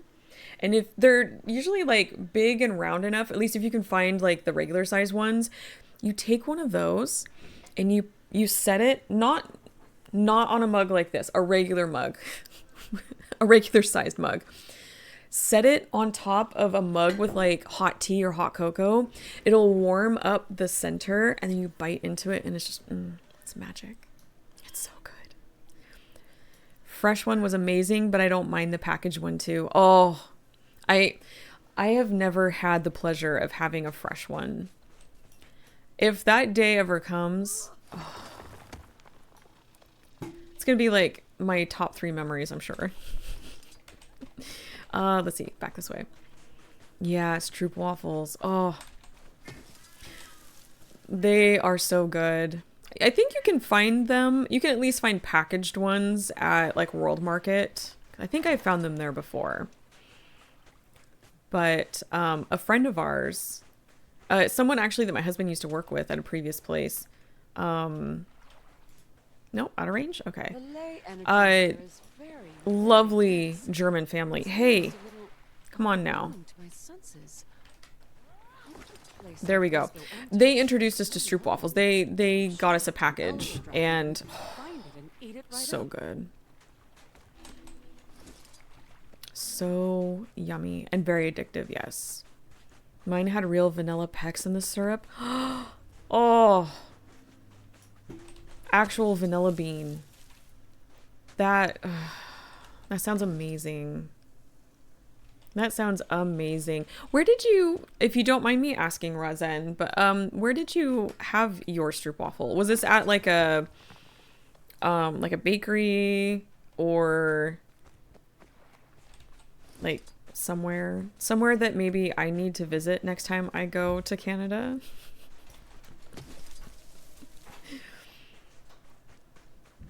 Because that's how I like to schedule my vacations, is I like to plan in places to go eat or to buy my favorite snacks. And you don't have to like give me the name or anything. That's fine. Like if you don't want to be too specific. Dang. Glad I'm not a coconut. Okay, what did we get? Bonus chest. Ooh, I need that. And we filled the heart. Excellent. So, since we filled that heart... God, I love these maps so much. Dozen years, hardly a handful of new. I love the beach. I like going to the beach and tide pools and stuff like that. And this map scratches that itch a little bit for me. Don't sit around just stewing. Oh, and the color palette and all the sparklies. It's My folks would have been mighty okay. impressed with you, Where am I newcomer. sitting? Oh, that's not what I wanted. Exactly Nope, the nope, type nope, of nope. person Whole Garden needs, would have Okay. said. Tier 3. So I'm technically tier 3 now. I did the heart for today, so I'm gonna check and see if those books are gonna show up, and if I can grab those. Oh, it's a local bakery. I'm sure there are many such places in the US if you look for it. There might be. I will say though, the best food I ever eat though is always outside of this country. Unfortunately. I know. Granted, okay, I will say we do a lot of good stuff here. You know, we do. But you have to kind of look for it. But honestly, some of the best meals I've ever had have always been outside of this country. There is a chicken dish. It was basically like roasted chicken and potatoes and I think green beans and I think like a really yummy like rustic bread. To this day, I still think about this meal, and it was in Edinburgh, Scotland. I still think about it. It was at a place called Blue Yard, I think. I don't know if it's still there, but it was such a cute little restaurant. Oh my gosh. Just like, yeah, just this cute little restaurant. Oh my gosh. And the pasta too. This big, oh. Here I am going on about food again. I apologize. It's not a stream with me if we don't talk about food at least 3 times. Okay. I need to find out. I need to remember where this tome is. Hold on one second. Okay, it's on this barrel. The little free library. Okay. And I need... it's so dang dry here. I think I need to start using my humidifiers again. Okay, it's on the barrel. Little free library. Give me a location. Okay. Okay. All right. I think I see. I think I see.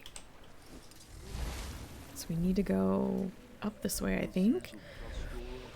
I'd like to visit there. You can blame me. It's a pattern, Rozen. Absolutely nothing wrong with that. I mean, I'll blame you, but like in a good way. Is that a thing? I love talking about food. I could talk about it all the time. Little free library. It popped up this time. Ooh, ooh, ooh. Yes! The Lonely Rock by Hank. Chapter 1, The Shore. Cliff found something standing along a lonely shore, on a lonely beach, on a lonely island. Oh, how lonely was Cliff here on this beach all by himself. While Cliff had a home not too far away in a bustling village with a lovely family, he would find himself along the shore almost every night staring at a rock far out in the water. Oh, how lonely that rock must be. Alone in the ocean, thought Cliff. Cliff knew not how to swim or row a boat. Woe is me. You see Hank's name crossed out. Cliff would holler out into the sea. I am so alone on this beach, and that rock is so alone in the sea. If only I knew how to visit that lonely rock. But there was nothing Cliff could do, so he gave up and went home. The end. That's sad. That's really sad. Poor Cliff, aka Hank. That's so sad. Okay, I'm sorry. I want to get another bite of this muffin, but it's kind of crumbling a little bit here. You're not supposed to crumble. Not like that. Did they not put enough binders in your recipe? What's happening here?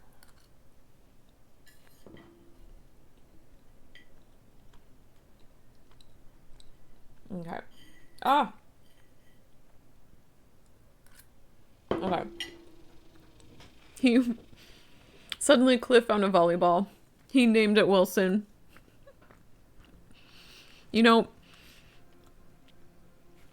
that movie had such an impact on me that every time I see a volleyball now, that's what I think about. Oh. Always.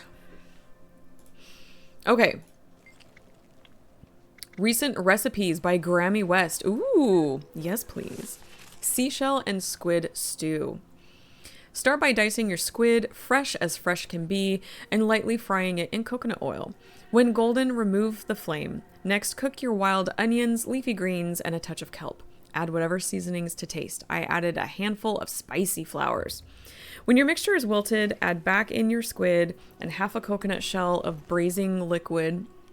See recipe from volume 84 on how to make bone broth. Allow the mixture to fully combine and simmer for 1 hour. Allow to cool, then serve in a simple seashell for beauty and class. Your guests will be begging for more. I love this. This makes me happy. I love this.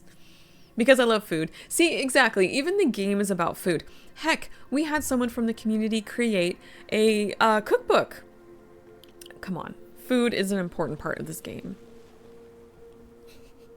That's what I tell myself. I love this. This is sweet. Okay. Now, complaints. This should be the last one. Yep. Tropical Tomes completed. This new complaint box is much too far from my current house, for starters, but it does not end there. I've been trapped here for 3 months, and in that time, no one has even offered to set me up with a nice abode. I find myself living in a small room like everyone else here. Is there no prestige in my work in Queensdale? I was the foremost topiary constructionist for the Queen, and it seems to mean nothing here. I hereby petition that I should be given leave to move my extremely meager belongings in with Mayor Osborne. I am gracious enough to allow the mayor to live there as well, so long as I get the larger room. Rogan J. Rosen, Her Majesty's Supreme Topiary Constructionist. Well, someone thinks mighty high of themselves. Okay. I think we need to learn perspective here, and you know, the changing of situations. Honey, you're not in Queensdale anymore, okay? Things are different here in Castora. My goodness. Wow. Okay.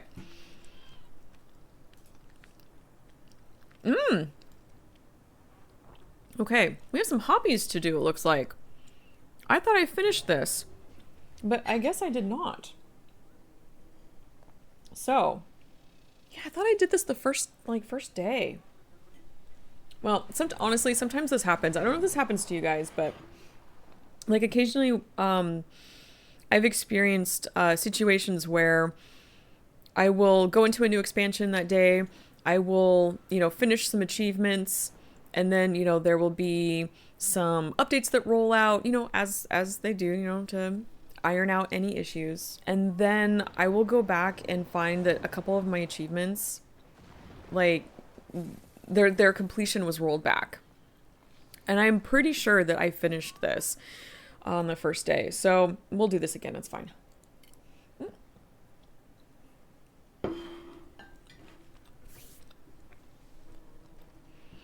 I can't imagine it would be too hard. Okay, hobbies. I'm sorry, I'm talking with my mouth full. Hobbies of the Hole Gardeners. What do we need to do? We need to fly a kite. Following the coast south of Hull Garden Pier waypoint, cubs and children will be flying kites. Go to the interactable kite flying area and use your special action key to fly a kite. Sweet. I haven't flown a kite in ages. Like, real life. I think the last time I flew a kite, I was a kid. And that was decades ago. Many decades. Sit around just stewing. Let it out. There we go. Okay, so it looks like they're down this way. I hope it's just a general... Yes. Okay. So do I... Nope. Where's my... What happened here? Are you okay? What's happening? That doesn't look good. Are we... Wait, are we flying kites over a dead body? What's happening here? I don't feel good about that. Kite flying area. Yes, I want to fly a kite. Excellent. What's my kite look like? Oh, that's a very nice kite. Oh, hold on. I don't appreciate this. I'm just trying to fly my kite here. Protected.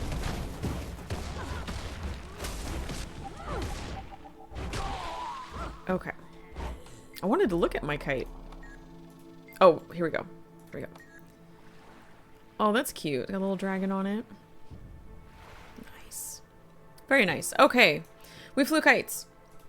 Now we need to pick flowers for a local couple. Oh, that's sweet and thoughtful. I like that. Just west of the kite flying area are human NPCs, castaways Jesse and Amber. They're sitting on the beach by the water to the southeast of the flower location. I see. Okay. We have to deliver them the flowers. They are... Where are they? Should be... Lee and Aaron. Jesse and Amber, right? Yes. He seems a little nervous, but this is going pretty well, I think. Oh, are they on a first date? Are you guys on a date? That's cute. Let's help them out. Look at some flowers. They should be around here somewhere. Oh, pretty flowers. We'll go get the pretty flowers. Dozen years, hardly a handful of newcomers. Now all of a sudden, These are pretty flowers. Those are big flowers. I am much.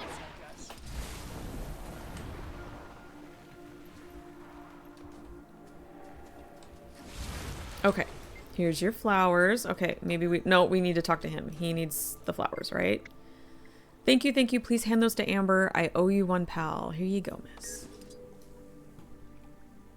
Nice. All done. Excellent. And hopefully the rest of their date goes well. And look, she's got the flowers. Very cute. All right. Good luck, kids. Okay. Let's see.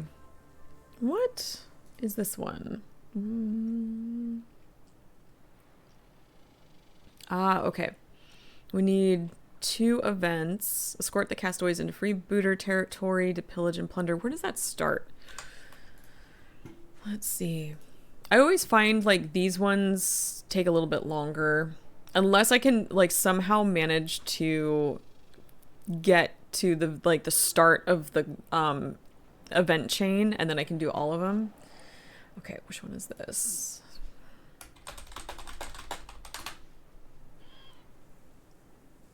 Give him the boot.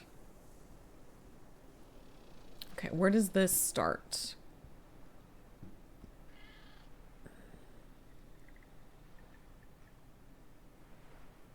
Starts in Breezy K. Okay. Now we need to find Breezy K. Where is Breezy K? I'm still kind of learning my way around here. Breezy K. Excellent. So like I said, I haven't really spent a whole lot of time in the Visions of Eternity maps, only because I was working really hard on the story journey and trying to like get through all of that. And then I knew Wintersday was coming and I wanted to play a lot of that here and in Guild Wars 2. And then I wanted to do the story rank stream. So now I'm finally getting to a lot of the Visions of Eternity content. Getting those some achievements. Okay.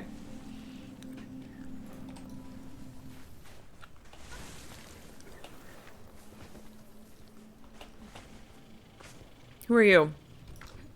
You're a bartender. I think I need this one. There are a lot more people here for the contest than I expected. I'm sure it's going to get rowdy. Could you help me keep the bar in one piece? Yep. Let's try to be careful when we're drinking, okay? I know you're all used to doing things your way, but our new proprietor doesn't like it when things get broken. No, he doesn't.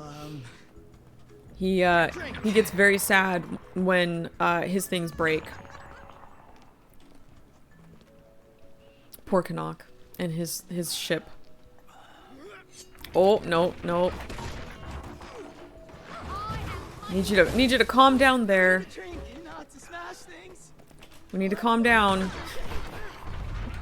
This is how we sober people up in the game. With my maces. Guzzmuzzle the Guzzler. These names are amazing. Sanagan the Sloshed. Drink responsibly. Please. Plastered Perry.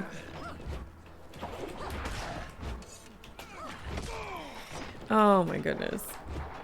Drunken Davis. I love these alliterations. These are great. Alright, Perry, you need to sit down there for a minute. Sit down there. Oh, someone over here.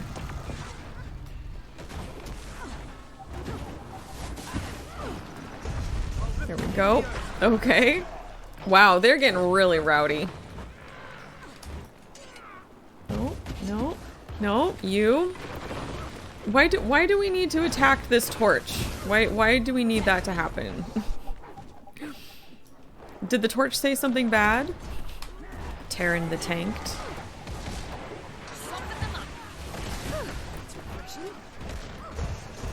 Oh, Canuck's antique cake. Oh, all these are going down. I don't know if we'll get the achievement. We'll try. We're doing our best. Nope. You sit down there, think about what you did. Is everybody calm? Softy, Kurt'll be fine. Are we calm? Uh-oh, I think we lost. Oops. We lost the torch. Man, these guys are On our next trip. insistent when they've imbibed. Telling people to calm down is always the best way to get them to calm down. I know. I know. Don't do that in real life. Really don't. It's not a great way to actually calm someone down. I say it because they're not real people and they can't talk back to me.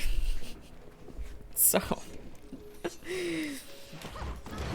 I'm also telling them to calm down while I'm beating on them with my maces, so, you know.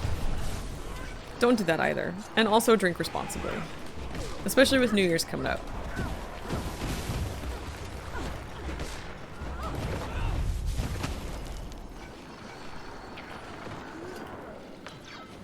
Okay.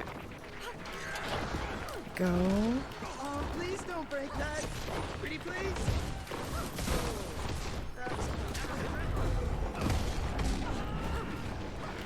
Sanagan massaged.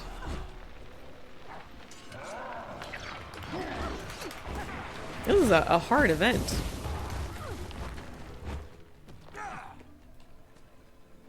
Especially with that torch that was like right there. This apparently special antique torch. Please don't break that. Pretty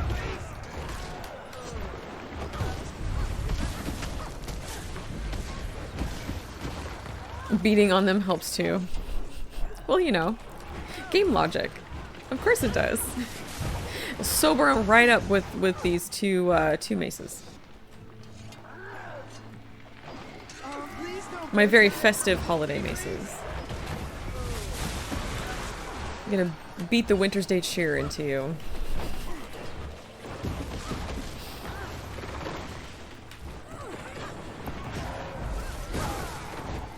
Oh, 13. We're here to drink, not to smash things. Let's focus on drinking.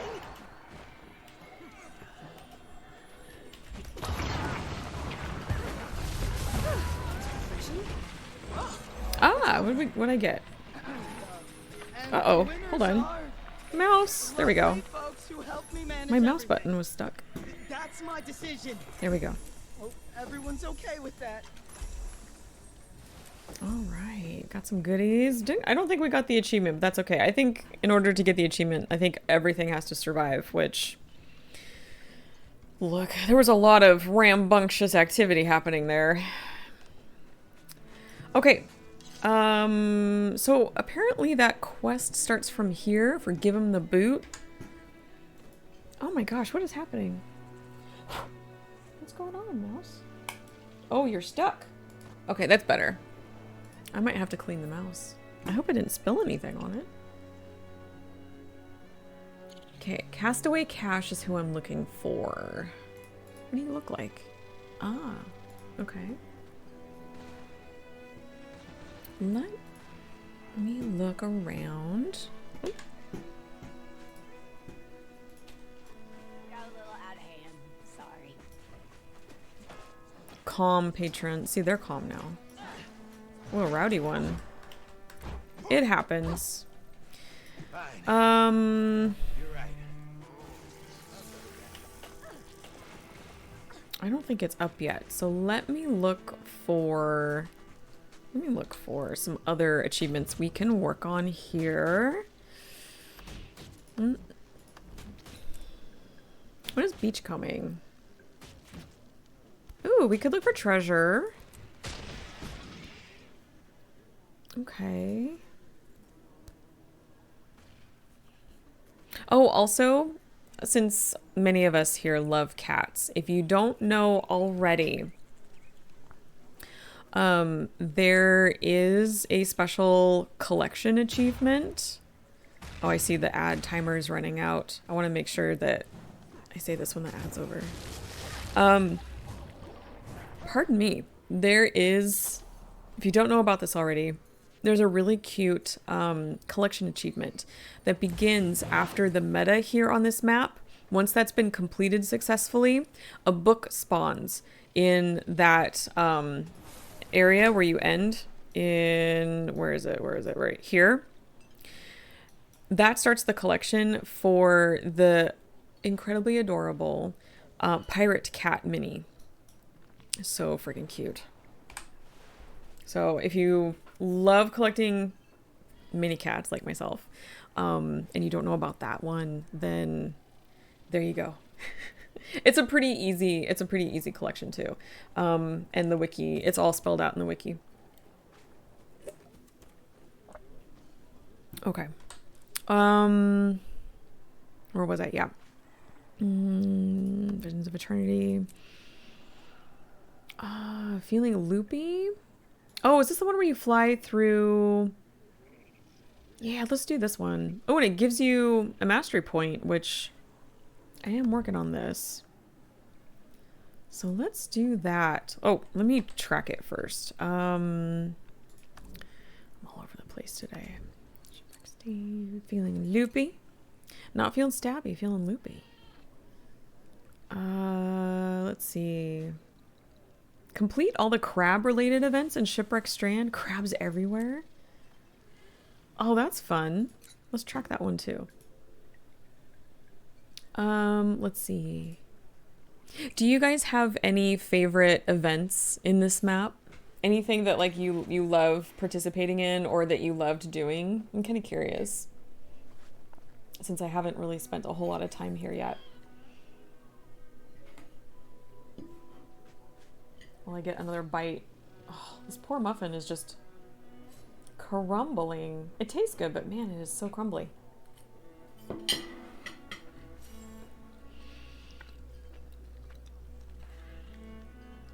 Gotta go. Good night. Thank you so much for hanging out, Marchen.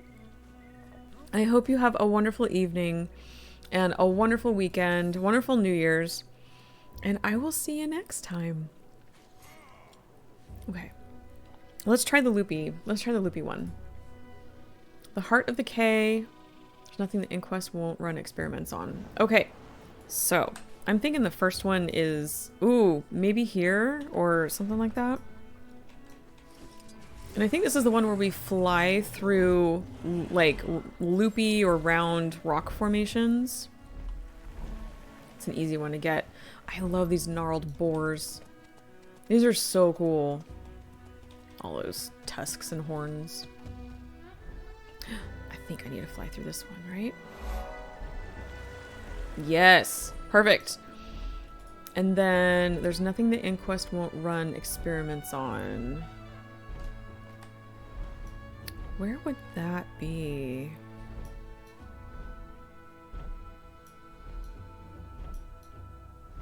I also need to map this map. Oh my gosh. I have so many HPs and POIs and vistas and stuff I don't have. Where would that be? Would it be like somewhere in here maybe? I'll take a look. I kind of want to see if I can find it without the wiki. And then if my lack of patience gets the better of me, then I'll go look on the wiki, because that's what the wiki's for. And it's okay to check the wiki. It is okay.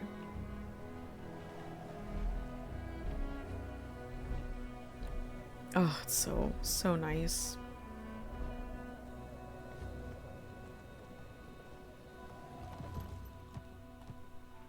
Oh, let me just grab this HP since I'm kind of heading right at it.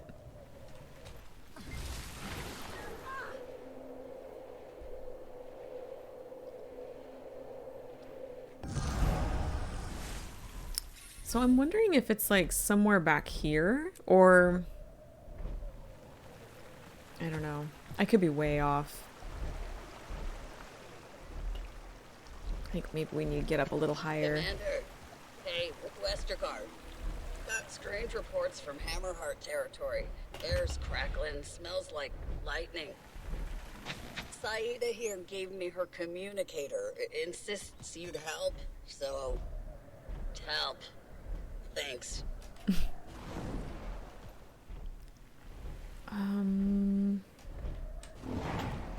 Oh, is the meta starting?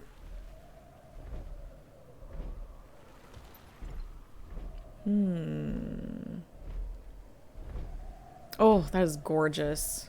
That is so cool. I love that. And I want to collect. I want to fly through these so bad. Scanners are jumping.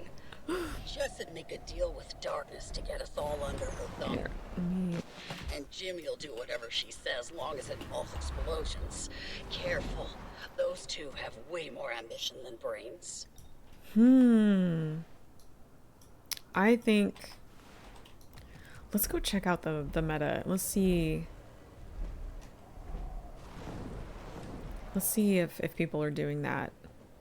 I'd like to play it again. I've only done it once. So I'd like to give it another go. I also would like to do the meta in the other map. I have not had an opportunity to do that.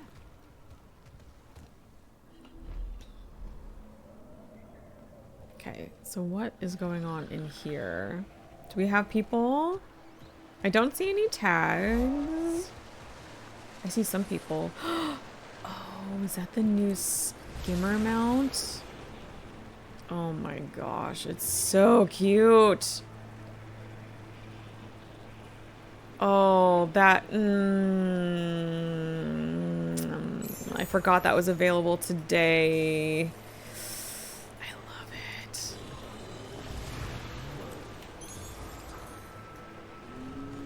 I'm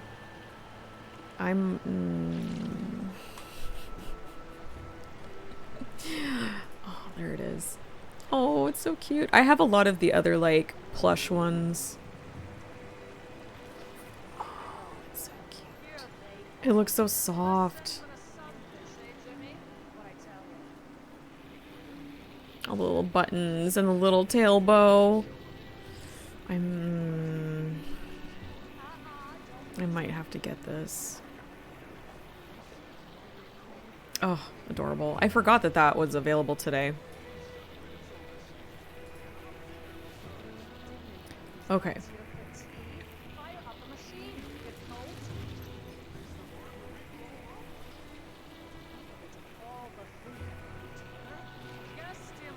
All the voices in this area have been outstanding and a lot of fun to listen to. I agree, Cartmaster. I agree. It's been really cool. All right, I have to remember what to do. Break the dome. Is this turtle time? What do we do? Wait.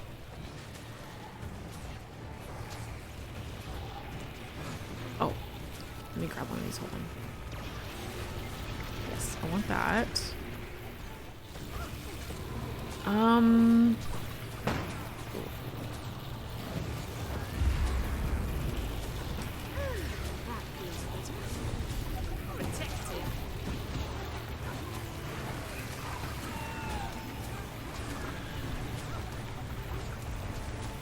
Yeah, there's a lot that I've really enjoyed so far about these maps and Visions of Eternity and all. And so, like I was talking in the rank part of the stream, you know, I have a lot of hope for this story. Oh, negative this way. So I'm looking forward to seeing where it takes us.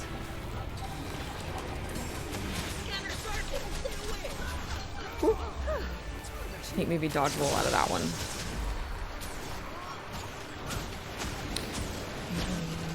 That.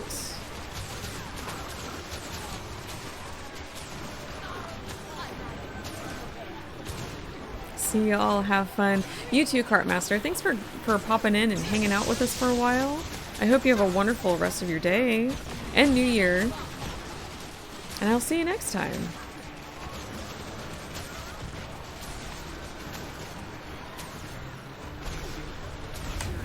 Oh, did not quite time that right. That's all right.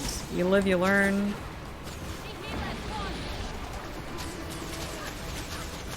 I certainly learned last night, so I filmed a little something for the YouTubes, some gameplay, and I probably should not have like done it right after streaming because I was pretty tired, but I wanted to get it done. I've been promising to give them some extra Guild Wars 1 content, and things did not exactly go very well.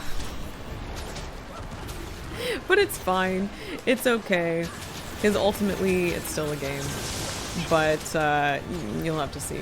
I have a link for my YouTube where I put a lot, like all of my VODs from here when they finally come off. Because I think they stay up here for about 2 weeks. And then they get taken off my account here. So I put them up on YouTube. Ooh. I tried to dodge through that. But yeah, that was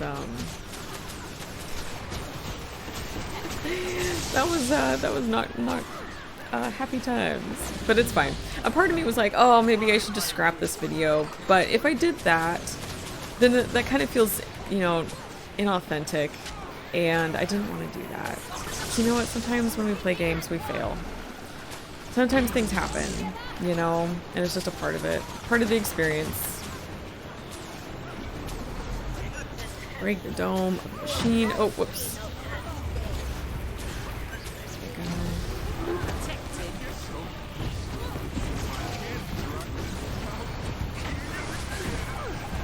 So I'll be working on that, I think, tonight. Getting that all ready and working on I gotta process some of my other VODs too. I'm trying to get those updated before the new year. Did we leave? Now we go to the other side. Oh, actually, I want this. Now we've got a plus. Ooh! Spinny swords.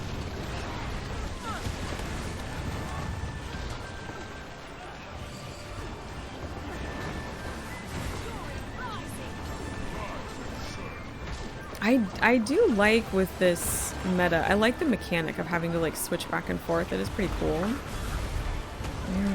Get out of that. That's...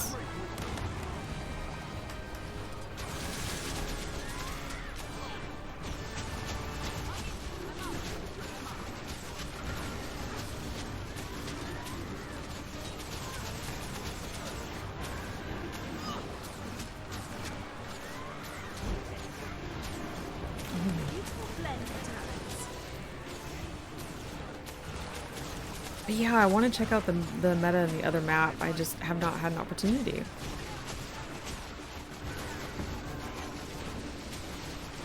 Is it related to... Or did I do it maybe? Maybe I did it on accident. Ooh. And, no, get out of there. Get out of there. Oh, girl. Is it the one... Do you go with Isgarin and do you go like down below where all the artifacts are? Maybe I did do it and I didn't realize that I did. Sometimes that happens. Look, sometimes when I game I get real tired. Sometimes I don't know what I'm doing. But I'm still having fun and that's what matters.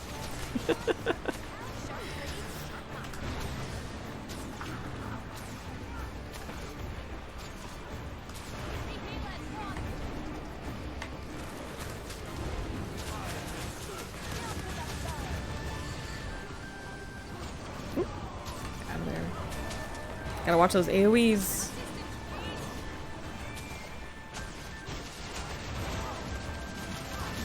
Oh, we got a lot of down people. So if you are completely dead, please waypoint.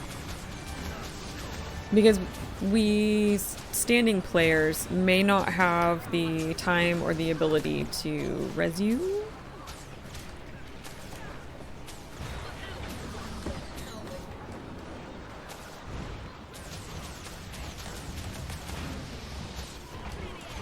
And we would like you to be alive.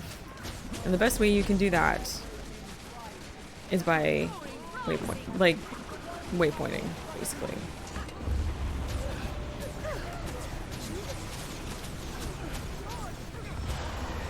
Ooh, okay.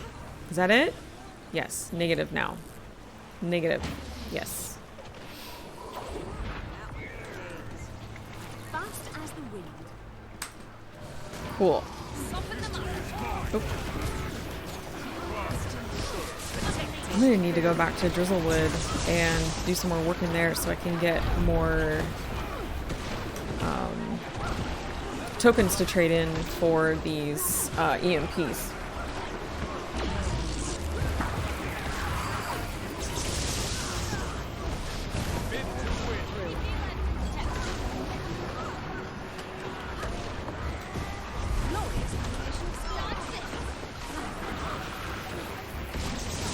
Another like lovely clear day. We've had some really nice days, but we're gonna get hit with some rain again, I think, pretty soon, and then ice. It is that time of year. We usually get our like cold, icy weather after the holidays. And it doesn't usually stop until like, I don't know, March. Sometimes it's been like late March. What was this one? Oh yeah. Forgot my skills.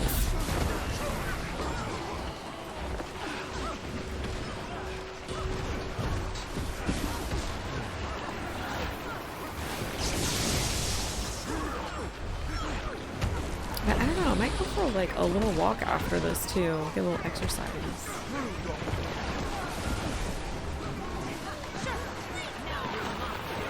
some fresh air. I am a big homebody. Like, I love being home because I love my home and I love being here. But I do tend to be a little bit of a homebody too much. I need to get out more. Maybe I should make that a general goal for 2026, is to get out more. But yeah, I am. So like for the next few days, kind of like what I did, you know, last week when I took my, I streamed, you know, Monday and Tuesday, and then like Wednesday, Thursday, and all that during Christmas. I was a gremlin. I was like in my comfy clothes, no makeup, hair up, like just being a super happy, joyful gremlin in my office. And I'm gonna do that, I think, again between like on my little mini vacation after today until Monday. But I do need to get like outside, get some fresh air, get some exercise. Okay, break the dome.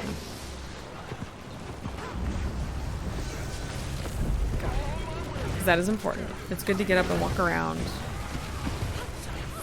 especially after sitting for so long.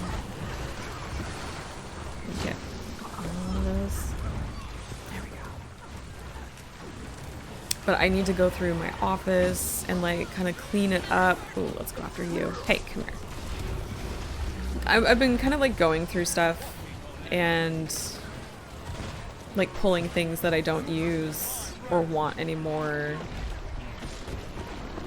I just recently went through my cross-stitch charts because I cross-stitch. I'm a big crafter. I think I've talked about that multiple times here on the channel, but in case you're new and you don't know, I do a lot of crafting in my spare time. It helps keep me sane. And but I've been wanting to like kind of go through and clean things out and kind of like reorganize, you know, and just kind of go into the new year like fresh and ready to craft, ready to make things. When I'm not gaming or streaming or anything like that. I have a stack of charts, of cross-stitch charts, that I don't know why I have them. I don't know why I bought them, but I have them. So I pulled them. I pulled the ones I don't want, and I'm gonna see if I have any cross-stitch friends who want them. But I need to do that with like everything. Ooh, oh no! Got caught in the bad red. Oh, thank you so much, person who saved me. Oh, you are all the way down. You really should waypoint, my friend. I'll do my best to get them up. Oop.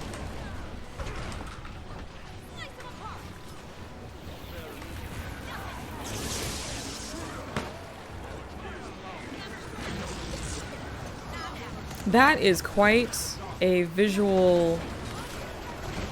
I'm watching all the other players over there in that like visual cacophony of color and movement and effects. I'm trying to get this person up here just to be nice because they're doing fine. Everyone else is doing fine. Oh, there we go.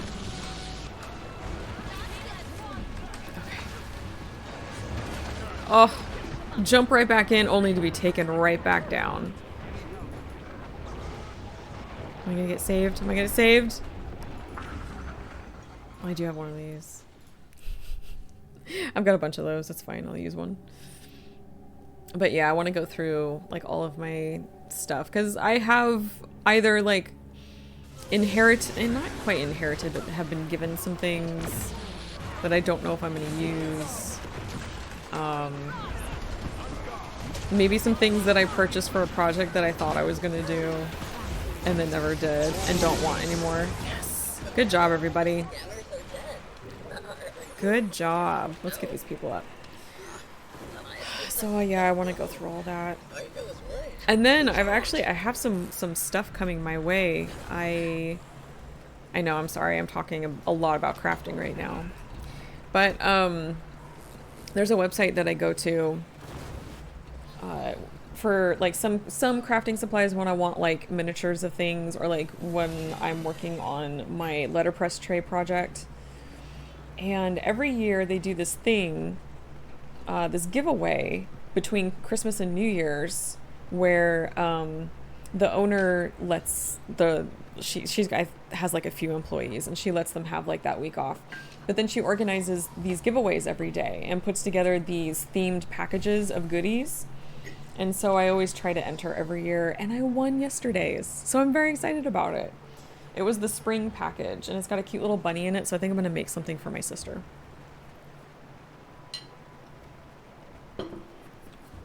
Okay. All right. So I was talking about that cat mini collection, the pirate cat mini. Here it is. The storybook pops up right here. Upon a successful completion of the meta. I almost said media. Anyway, right there. And it's a cute little story about this pirate cat putting his crew together. It's adorable. And then the mini is miniatures. Do I have it? I have the other cat. Oh, it's so cute. Captain Leo. There's your little Captain Kitty. So cute. And he's got cute little gold earrings. Adorable. ArenaNet, thank you so much for this. Thank you so much for another cat mini. I love it. Anyway, okay, awesome. Successful meta. Perfect. Feeling loopy. I want to look that up because I'm not quite sure where that last one's going to be.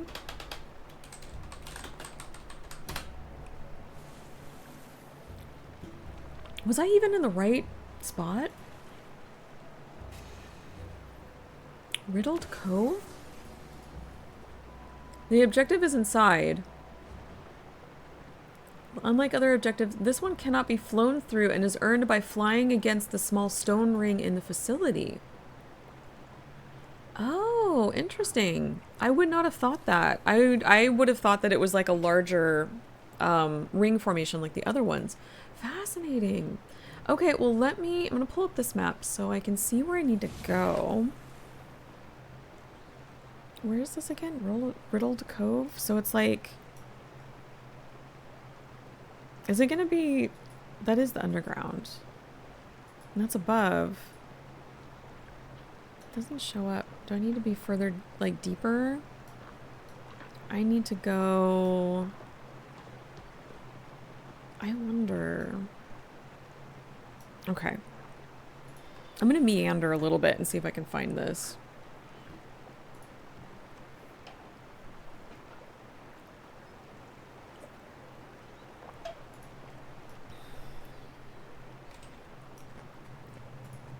Oops. Nope, not that one. Hitting all the wrong keys. There we go. Okay. Is it maybe like... Oops. At least the water caught me. Grab that mithril.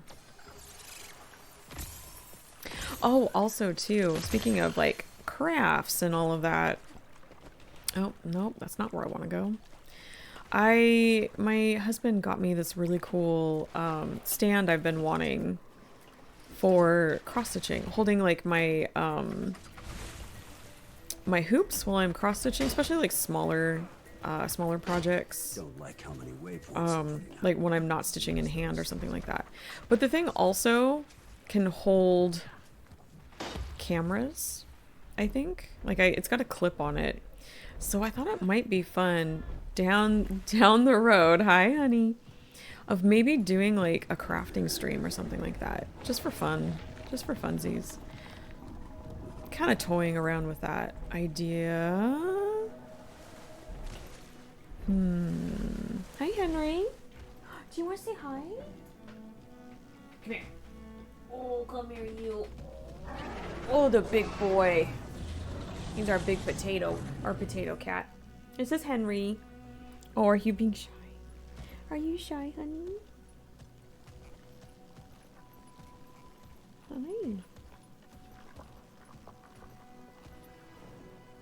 I'm going to show everyone how handsome you are.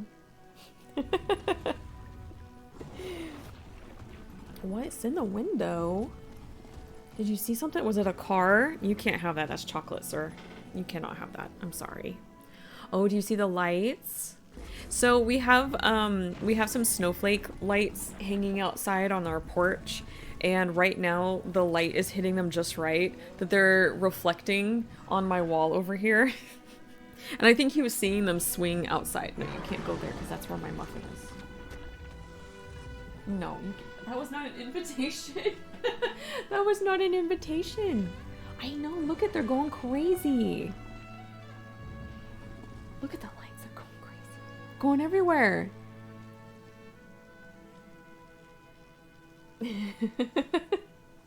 Okay, I'm sorry. I gotta put you down here. Oh, he's a riot, that Henry. He's so funny.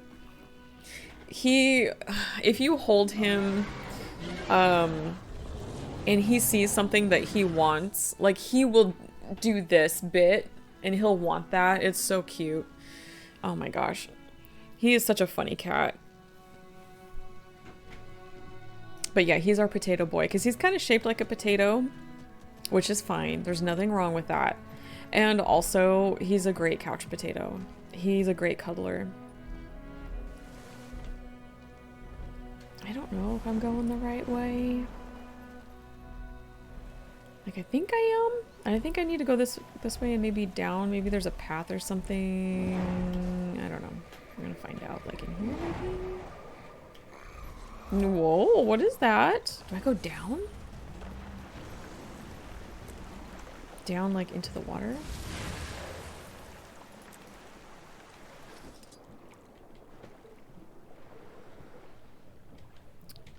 Like, was there...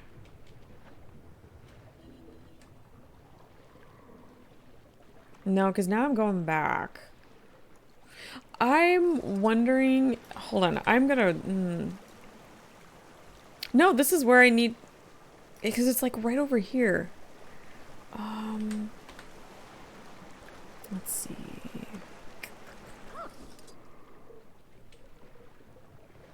Oh, I don't know. I have that mastery.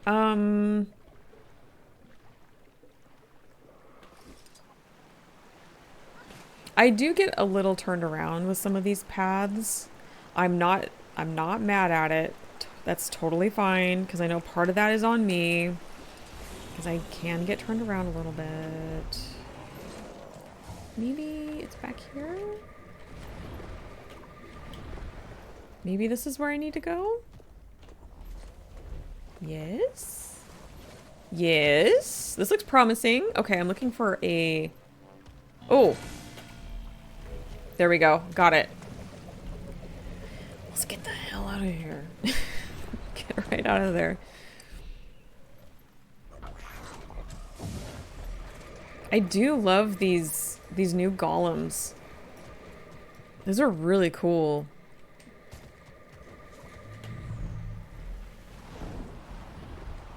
It would be nice in the story, kind of if I want to put it on my wish list, I would like to see Timey again.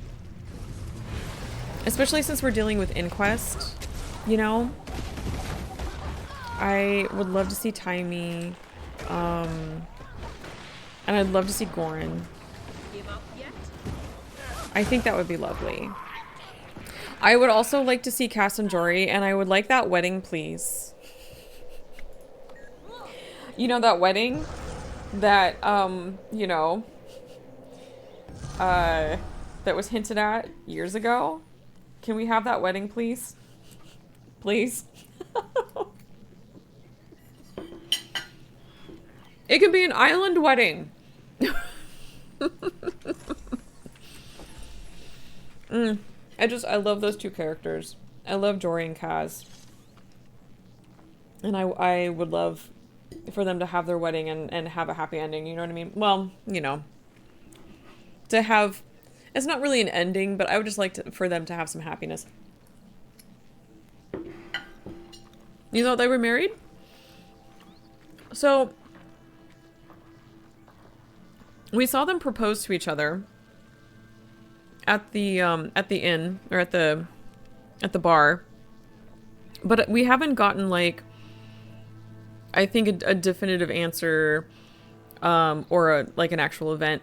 And I would like to think, considering how close our character is with them, or you as the, the player, that we would be invited. After everything we've been through, wouldn't we get an invite?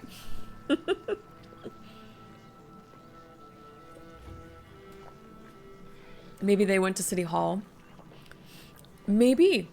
I mean, or an announcement, like, can we, if that's the case, and that is fine, if they want to, like, elope, or, just go to the equivalent of going to City Hall and all,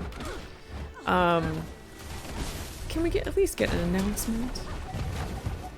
I just hope it's one of those things that, the ArenaNet does and then leaves by the wayside. I hope it's not that. I would like a wedding, please. Or something. Just something. I think that would be really nice. But again, just a little something I'm putting on my wish list. It's not a huge, like, make or break. Okay. We got the loop. Oh, what's next? Let me see. Let me create a safe space so I can get out of here and decide what to do. We'll do something. I know it's 3 o'clock, but we'll go a little over 3 o'clock. I'm gonna go back to Breezy K. I'm thrilled that we're seeing Canuck, because he is one of my favorite characters. I'm glad they brought him back. I love Saida. I'm glad that we've got her with us as well. I know it's really difficult when you have built a huge ensemble of characters to, put in your story. It's hard to put all of them in there. And honestly, they don't all necessarily need to be there at the same time. It is okay to, like, take, a few here for this part and a few for this part, as long as it makes sense. So I am glad to see some of them back, because I have missed Canuck, but I would love, I'd love to see Taimi again, especially since we're dealing with Inquest here. But yeah, I do want to see Jory and Kaz too. I also want to check in with Livia and make sure she's doing okay, because she got so much crap in Genthir Wilds. And they were gonna, like, I guess they were alluding to some consequences with her actions. So I don't know what's gonna happen with that.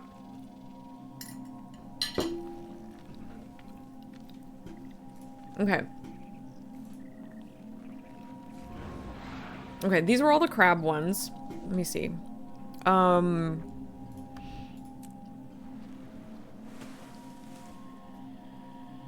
Complete underwater events throughout. Oh, these are all the underwater ones? Okay. And then... Inquest Pest. Wavehawk Scritcher. Ooh.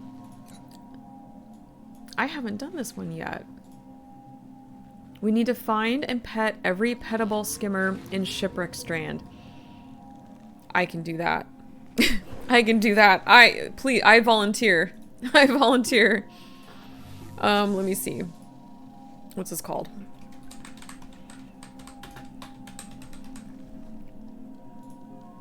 Scritcher. Okay. Oh, yes, a map. Perfect.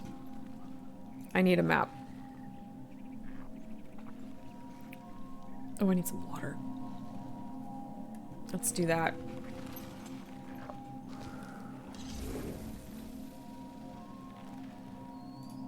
Here we go. We don't need that in chat. No, thank you.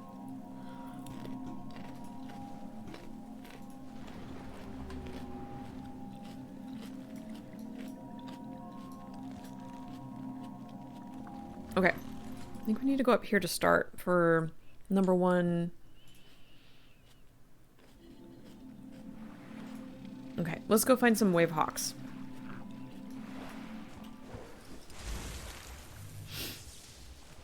Oh, it's so pretty. So pretty. I really love the environment in this map. Well, both maps really, but gosh, I just love this. It really, like I said, it scratches that like ocean and beach loving itch. Oh, let's get this POI. There we go. Just absolutely love it. And the color palettes are great. I love a lot of the color palettes that they use. And I think I've mentioned before that I actually have used some as inspiration for a few of my projects. I really want to use the color palette from Secrets of the Obscure, because that was one of the things that I really enjoyed about that expansion. I want to use that color palette in a project, but I'm not sure yet what project. I have to think about that.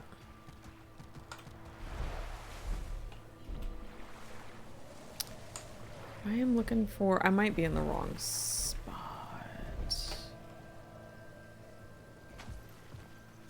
Ooh, there's one. There's a Wavehawk. I don't know which one you are. Which one were you? You were number 2. I think number 1 is up here somewhere. Go around this formation.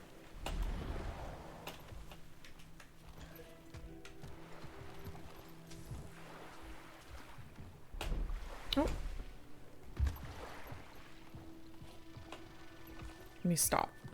Stop and look around. My poor tired eyes when I'm running around. I don't know if you guys have this at all, but like when I'm tired and my eyes are tired, I have a hard time running and looking at things in game, and I have to kind of stop and look because my eyes can't keep up with the movement. Flapjack Star Blessed. That is a name. That is a name, and I love it. Oh, this was one of the Who are you? Are you one of the collection cats? Feed. Hold on. Hold on.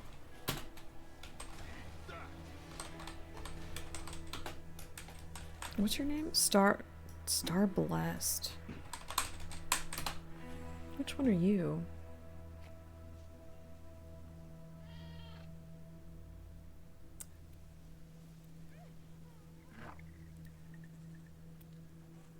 Oh. Okay. So if you feed this kitty cat, then, and you have to feed them until they're full, they will lead you to a treasure chest. What? Where are the cat snacks? Nearby? That's cute. Oh, don't worry, Rozan. It was nothing. Absolutely nothing. There was nothing there. Where are those cat snacks? Ooh, there we go. Super fresh cat snacks and a friendly Wavehawk. Are you number 1? Are you the one? Yes, number 1. Excellent. We're side quest. We're feeding the cat snacks. There's 1. I think we have to do it 15 times. Where are you? Come here. 2.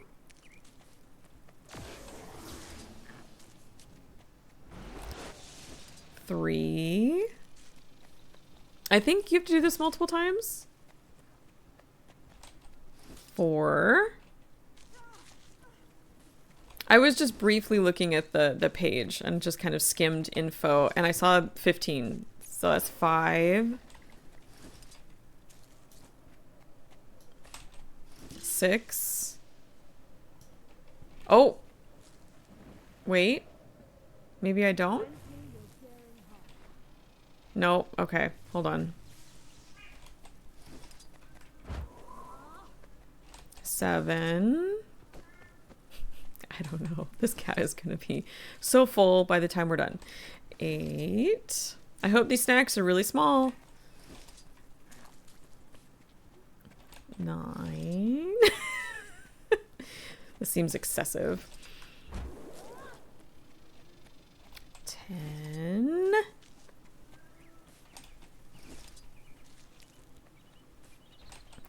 11. Oh boy. I hope that I am supposed to feed them 15 times and this is not like something stupid that I'm doing. Oh shoot, was that 14 or 13? One more for good measure. Lead me to treasure. I can't feed them anymore. Okay. The cat is finally satiated. She might lead you to something good. Lead me to something good. Lead me to the treasure. Take me to the treasure.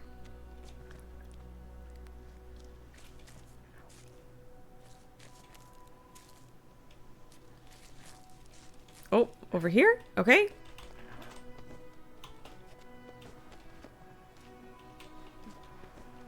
So yes, snacks. 15 snacks. That's the magic number.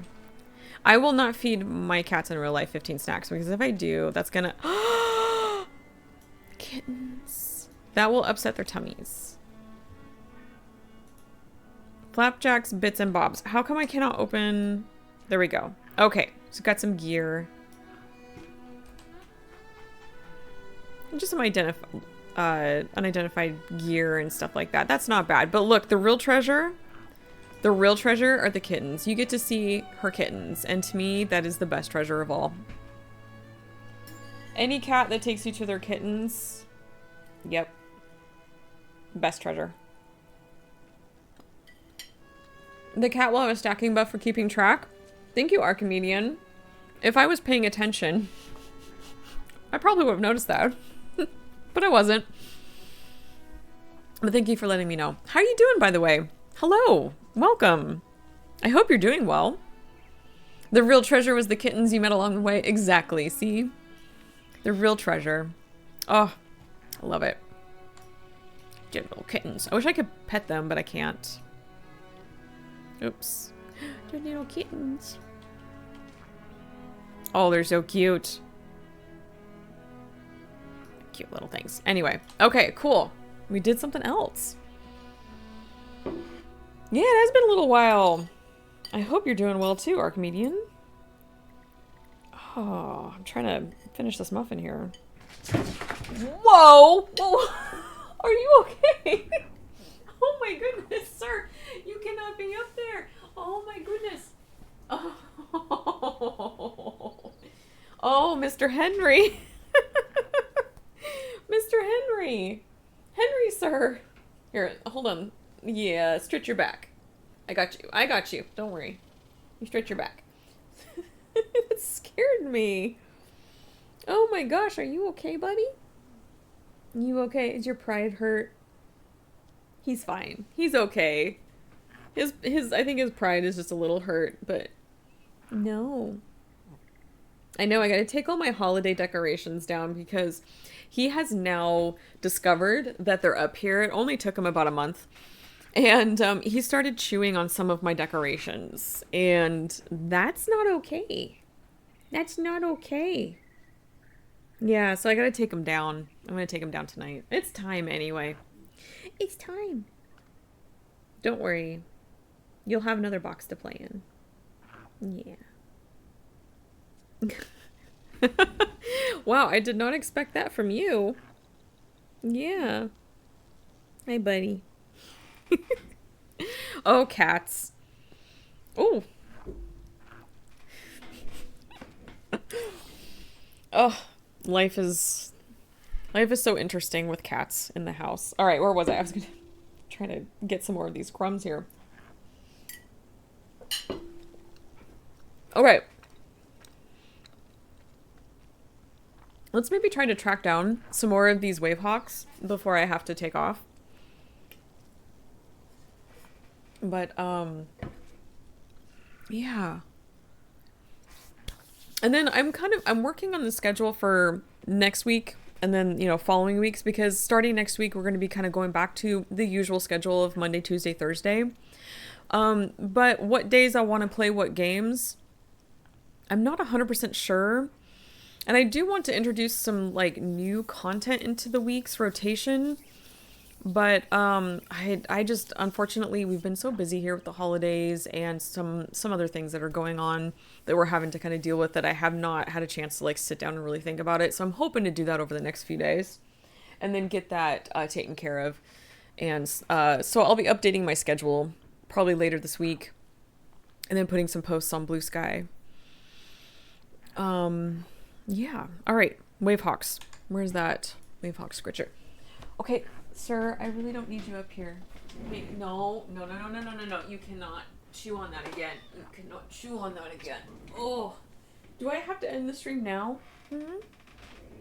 Do I have to end it now? Are you going to make me end it now with your behavior? Do I need to put you in timeout? Do you need to go into timeout? Oh,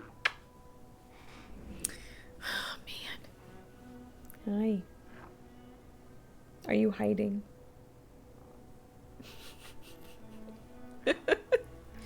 Are you hiding? Are you trying to get my attention because you want something? Yeah, my husband needs to let you into his office. Yeah, he does. Yeah, so you can go in there and lay down. Okay. You gonna go underneath? Sorry about that, guys. Henry, I guess, just really wants that extra attention. Oh, and he needs a brushing. I think all of them do. All right, I want to try to track down a few more Wavehawks before I take off. So let's see. We got 1 and 2, and then 3, 4, and 5 are along the lower edge of the map. Okay. Let me close that one. Okay. Oh, yes, let's put us on a new map. Oh my goodness. I cannot believe that New Year's is like, it's almost here. Where did the last part of this year go? Why did it go by so fast?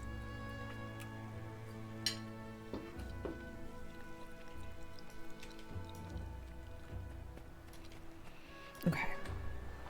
I think they're like down here, I think is what the map was showing me. Henry, sir, please don't jump up on my table.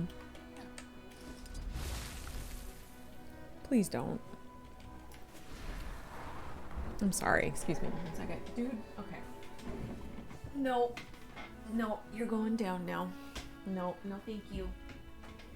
Go be in the window. I left it open for you for that specific reason.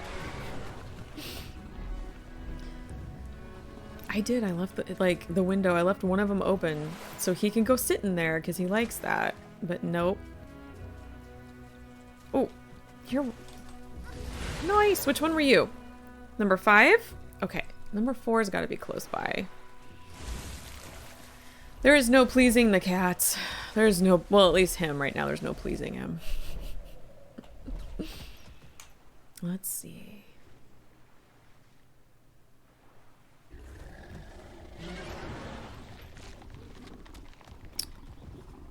I'm not sure. Oh, I love this water. I love it.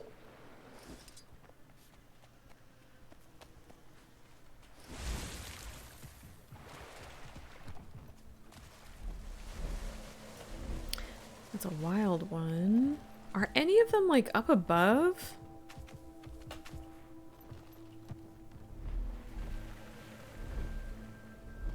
I couldn't imagine that they would be like, any of them would be up here. Right?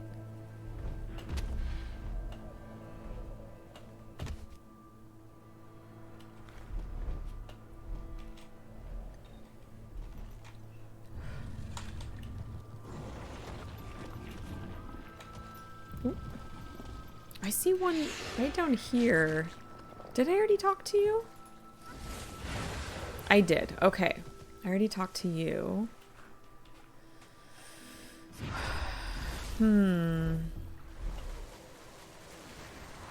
Maybe over here?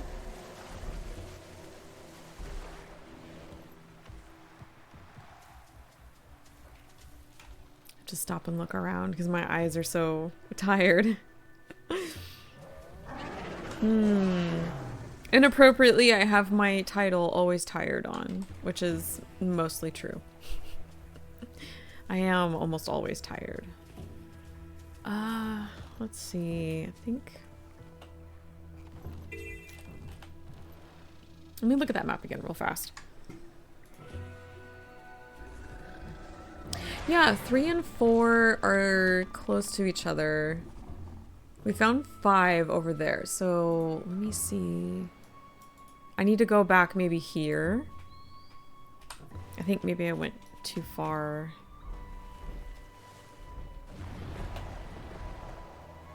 Oh, hold on. Let me go this way. Ah! Here's one. What one are you? Okay, you're number 4.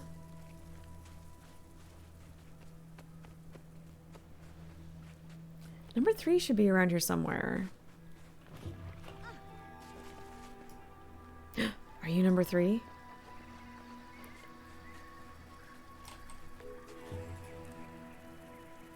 No, you're another one. I don't know what number you are. The 3 should be over here somewhere. Oh.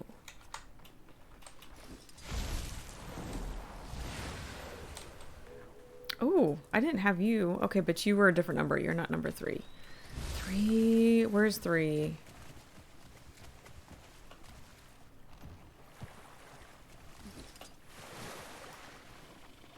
You were 4. 3 and 4 should be really close to each other.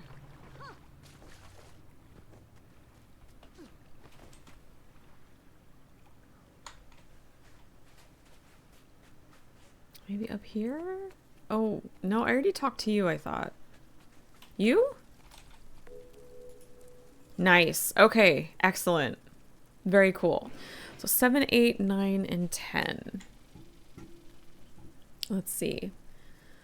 7, 8, 9. Okay. Those are over there.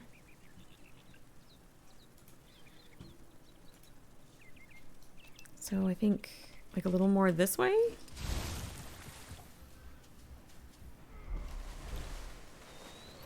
Are you a friendly? Yes, you are friendly. Ah, 10. Okay. 6. Great. Let me see.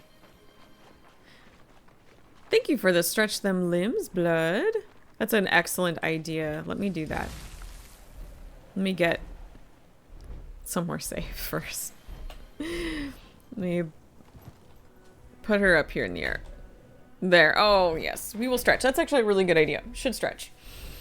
I highly recommend it, especially when you've been sitting for, you know, a while. It's good to stretch. Get the blood flowing. How you doing, blood? Still doing okay? Still hanging in there? And hydrate too. Thank you for the hydrate. Gotta hydrate. With water. With water. I have like 3 different drinks on my table right here, and I have 3 different snacks. This is a common thing with me. This is a common thing. Because I'll be like, I want a cup of tea. But I also always have my water with me. And then sometimes I want something a little different. Like I'll have like juice. And today I had vanilla Coke because I needed that extra caffeine.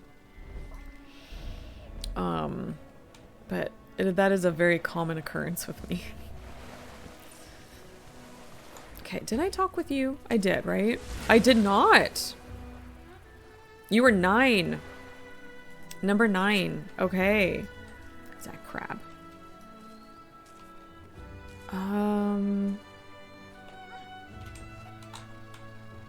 Did I talk to you over here? I did not. And you were number 7? Okay, so I'm looking for 8. Where is number 8? Okay. Maybe... Oh, this island almost looks like a heart. That's cute. Let's go around.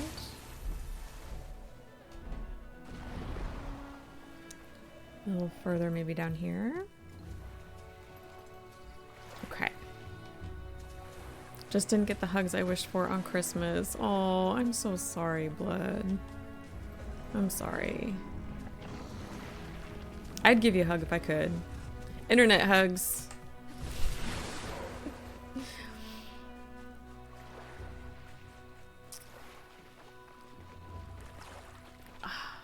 Where is this wave hawk?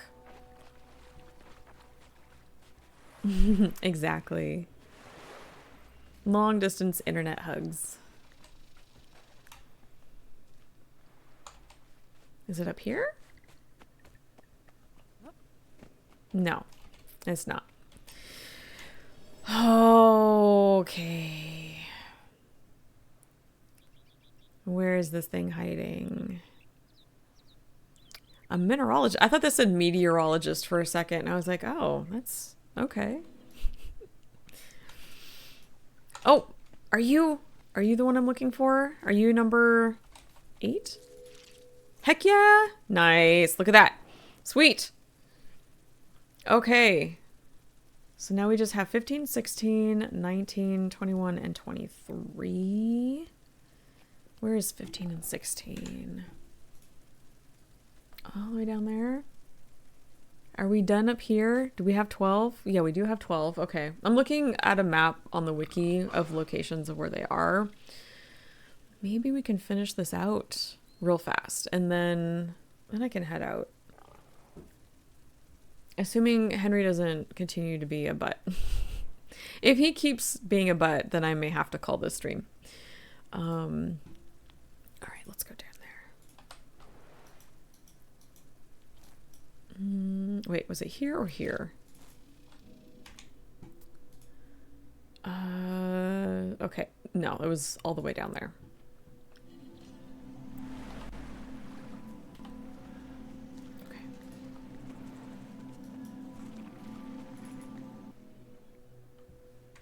Okay. So on the left side of Breezy K. Over there. Okay. I know I keep checking the map a lot. It's because I'm pretty tired, and so my brain I think is starting to rebel. Oh, I already talked with you. Okay. My brain says no more.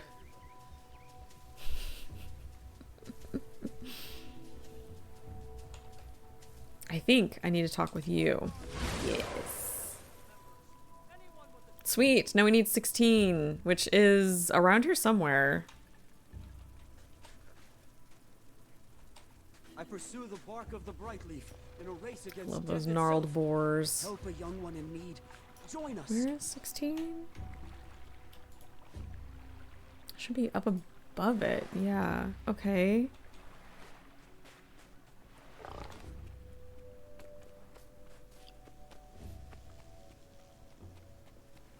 Oh, a Whispers agent is here. What, 10 years? Was that 16? Sailed west for Yes.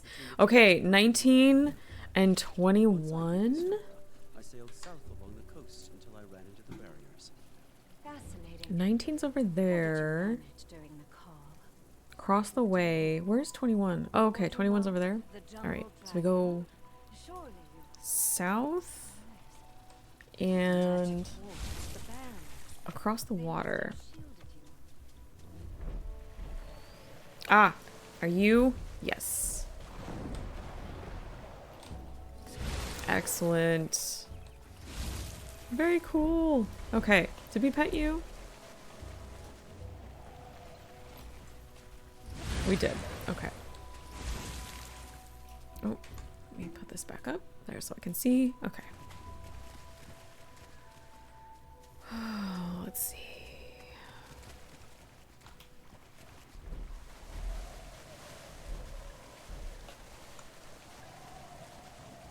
Oh, there's one over here.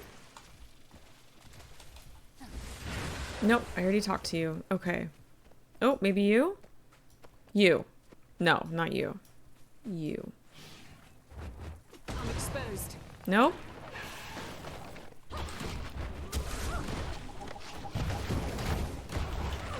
Oops.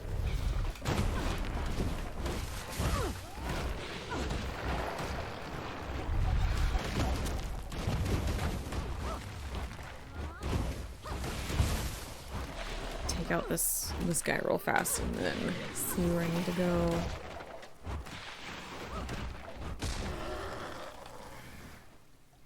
I think I just need to go inland a little bit more.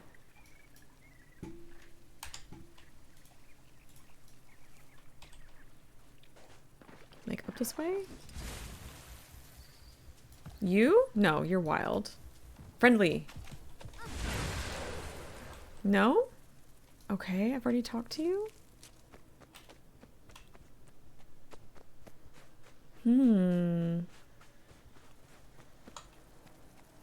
Heard this principal biomancer fella's offering all kinds of stuff for wild animals. Freebooters set up nets everywhere. Got a skimmer and enough skill to push them away?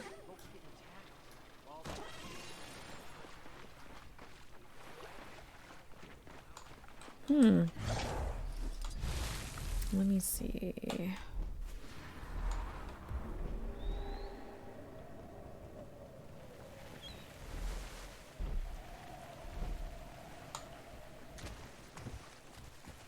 And I did talk to this one, right? Yeah. Okay. Oh, I'm a little stumped. I'm a little stumped now. Where that one is. Did I maybe not go up high enough? Oh, I think maybe it's up here. Okay. I want to find these last few wave hawks before I head out.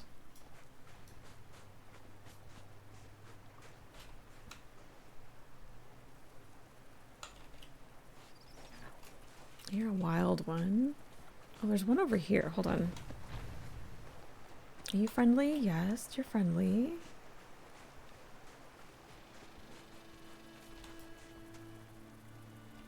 I've already talked to you? Which ones do I...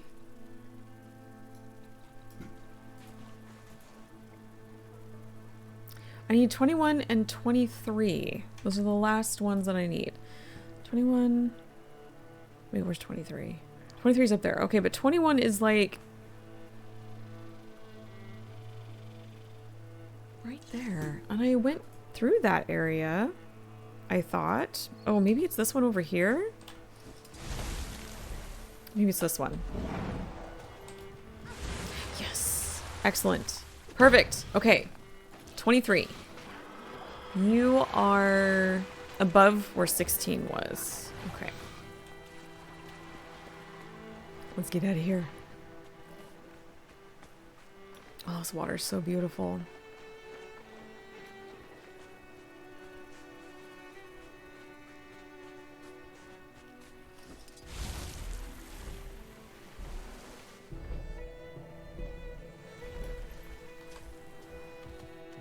I think it's up here. Like in this area? Somewhere? Let's see.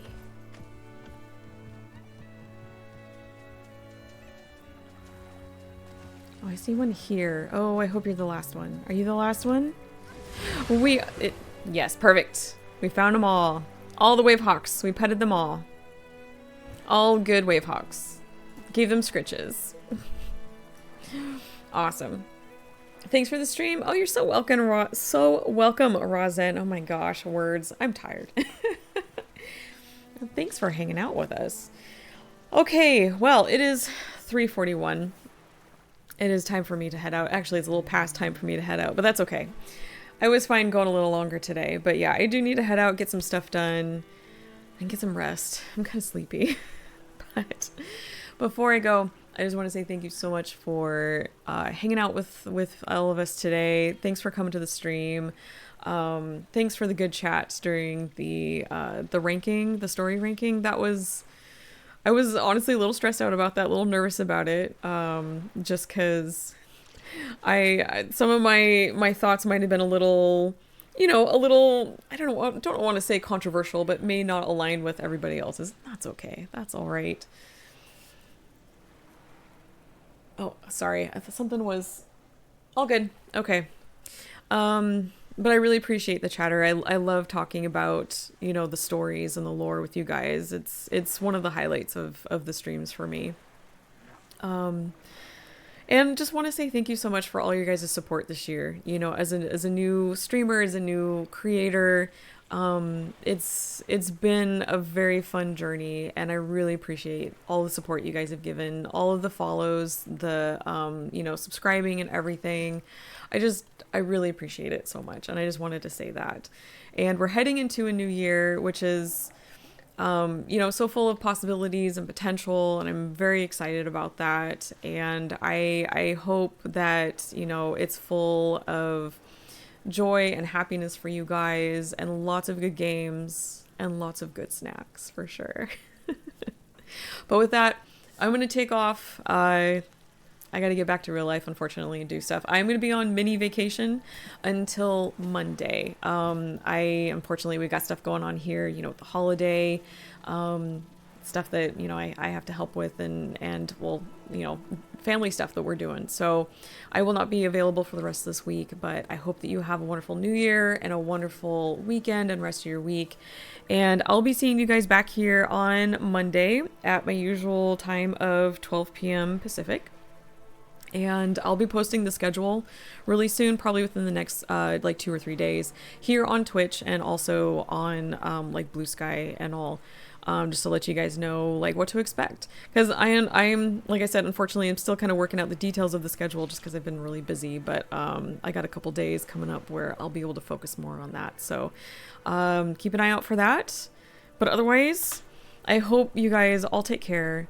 And again, I appreciate all of you guys for being here. Thank you so much. And I will see you guys next year.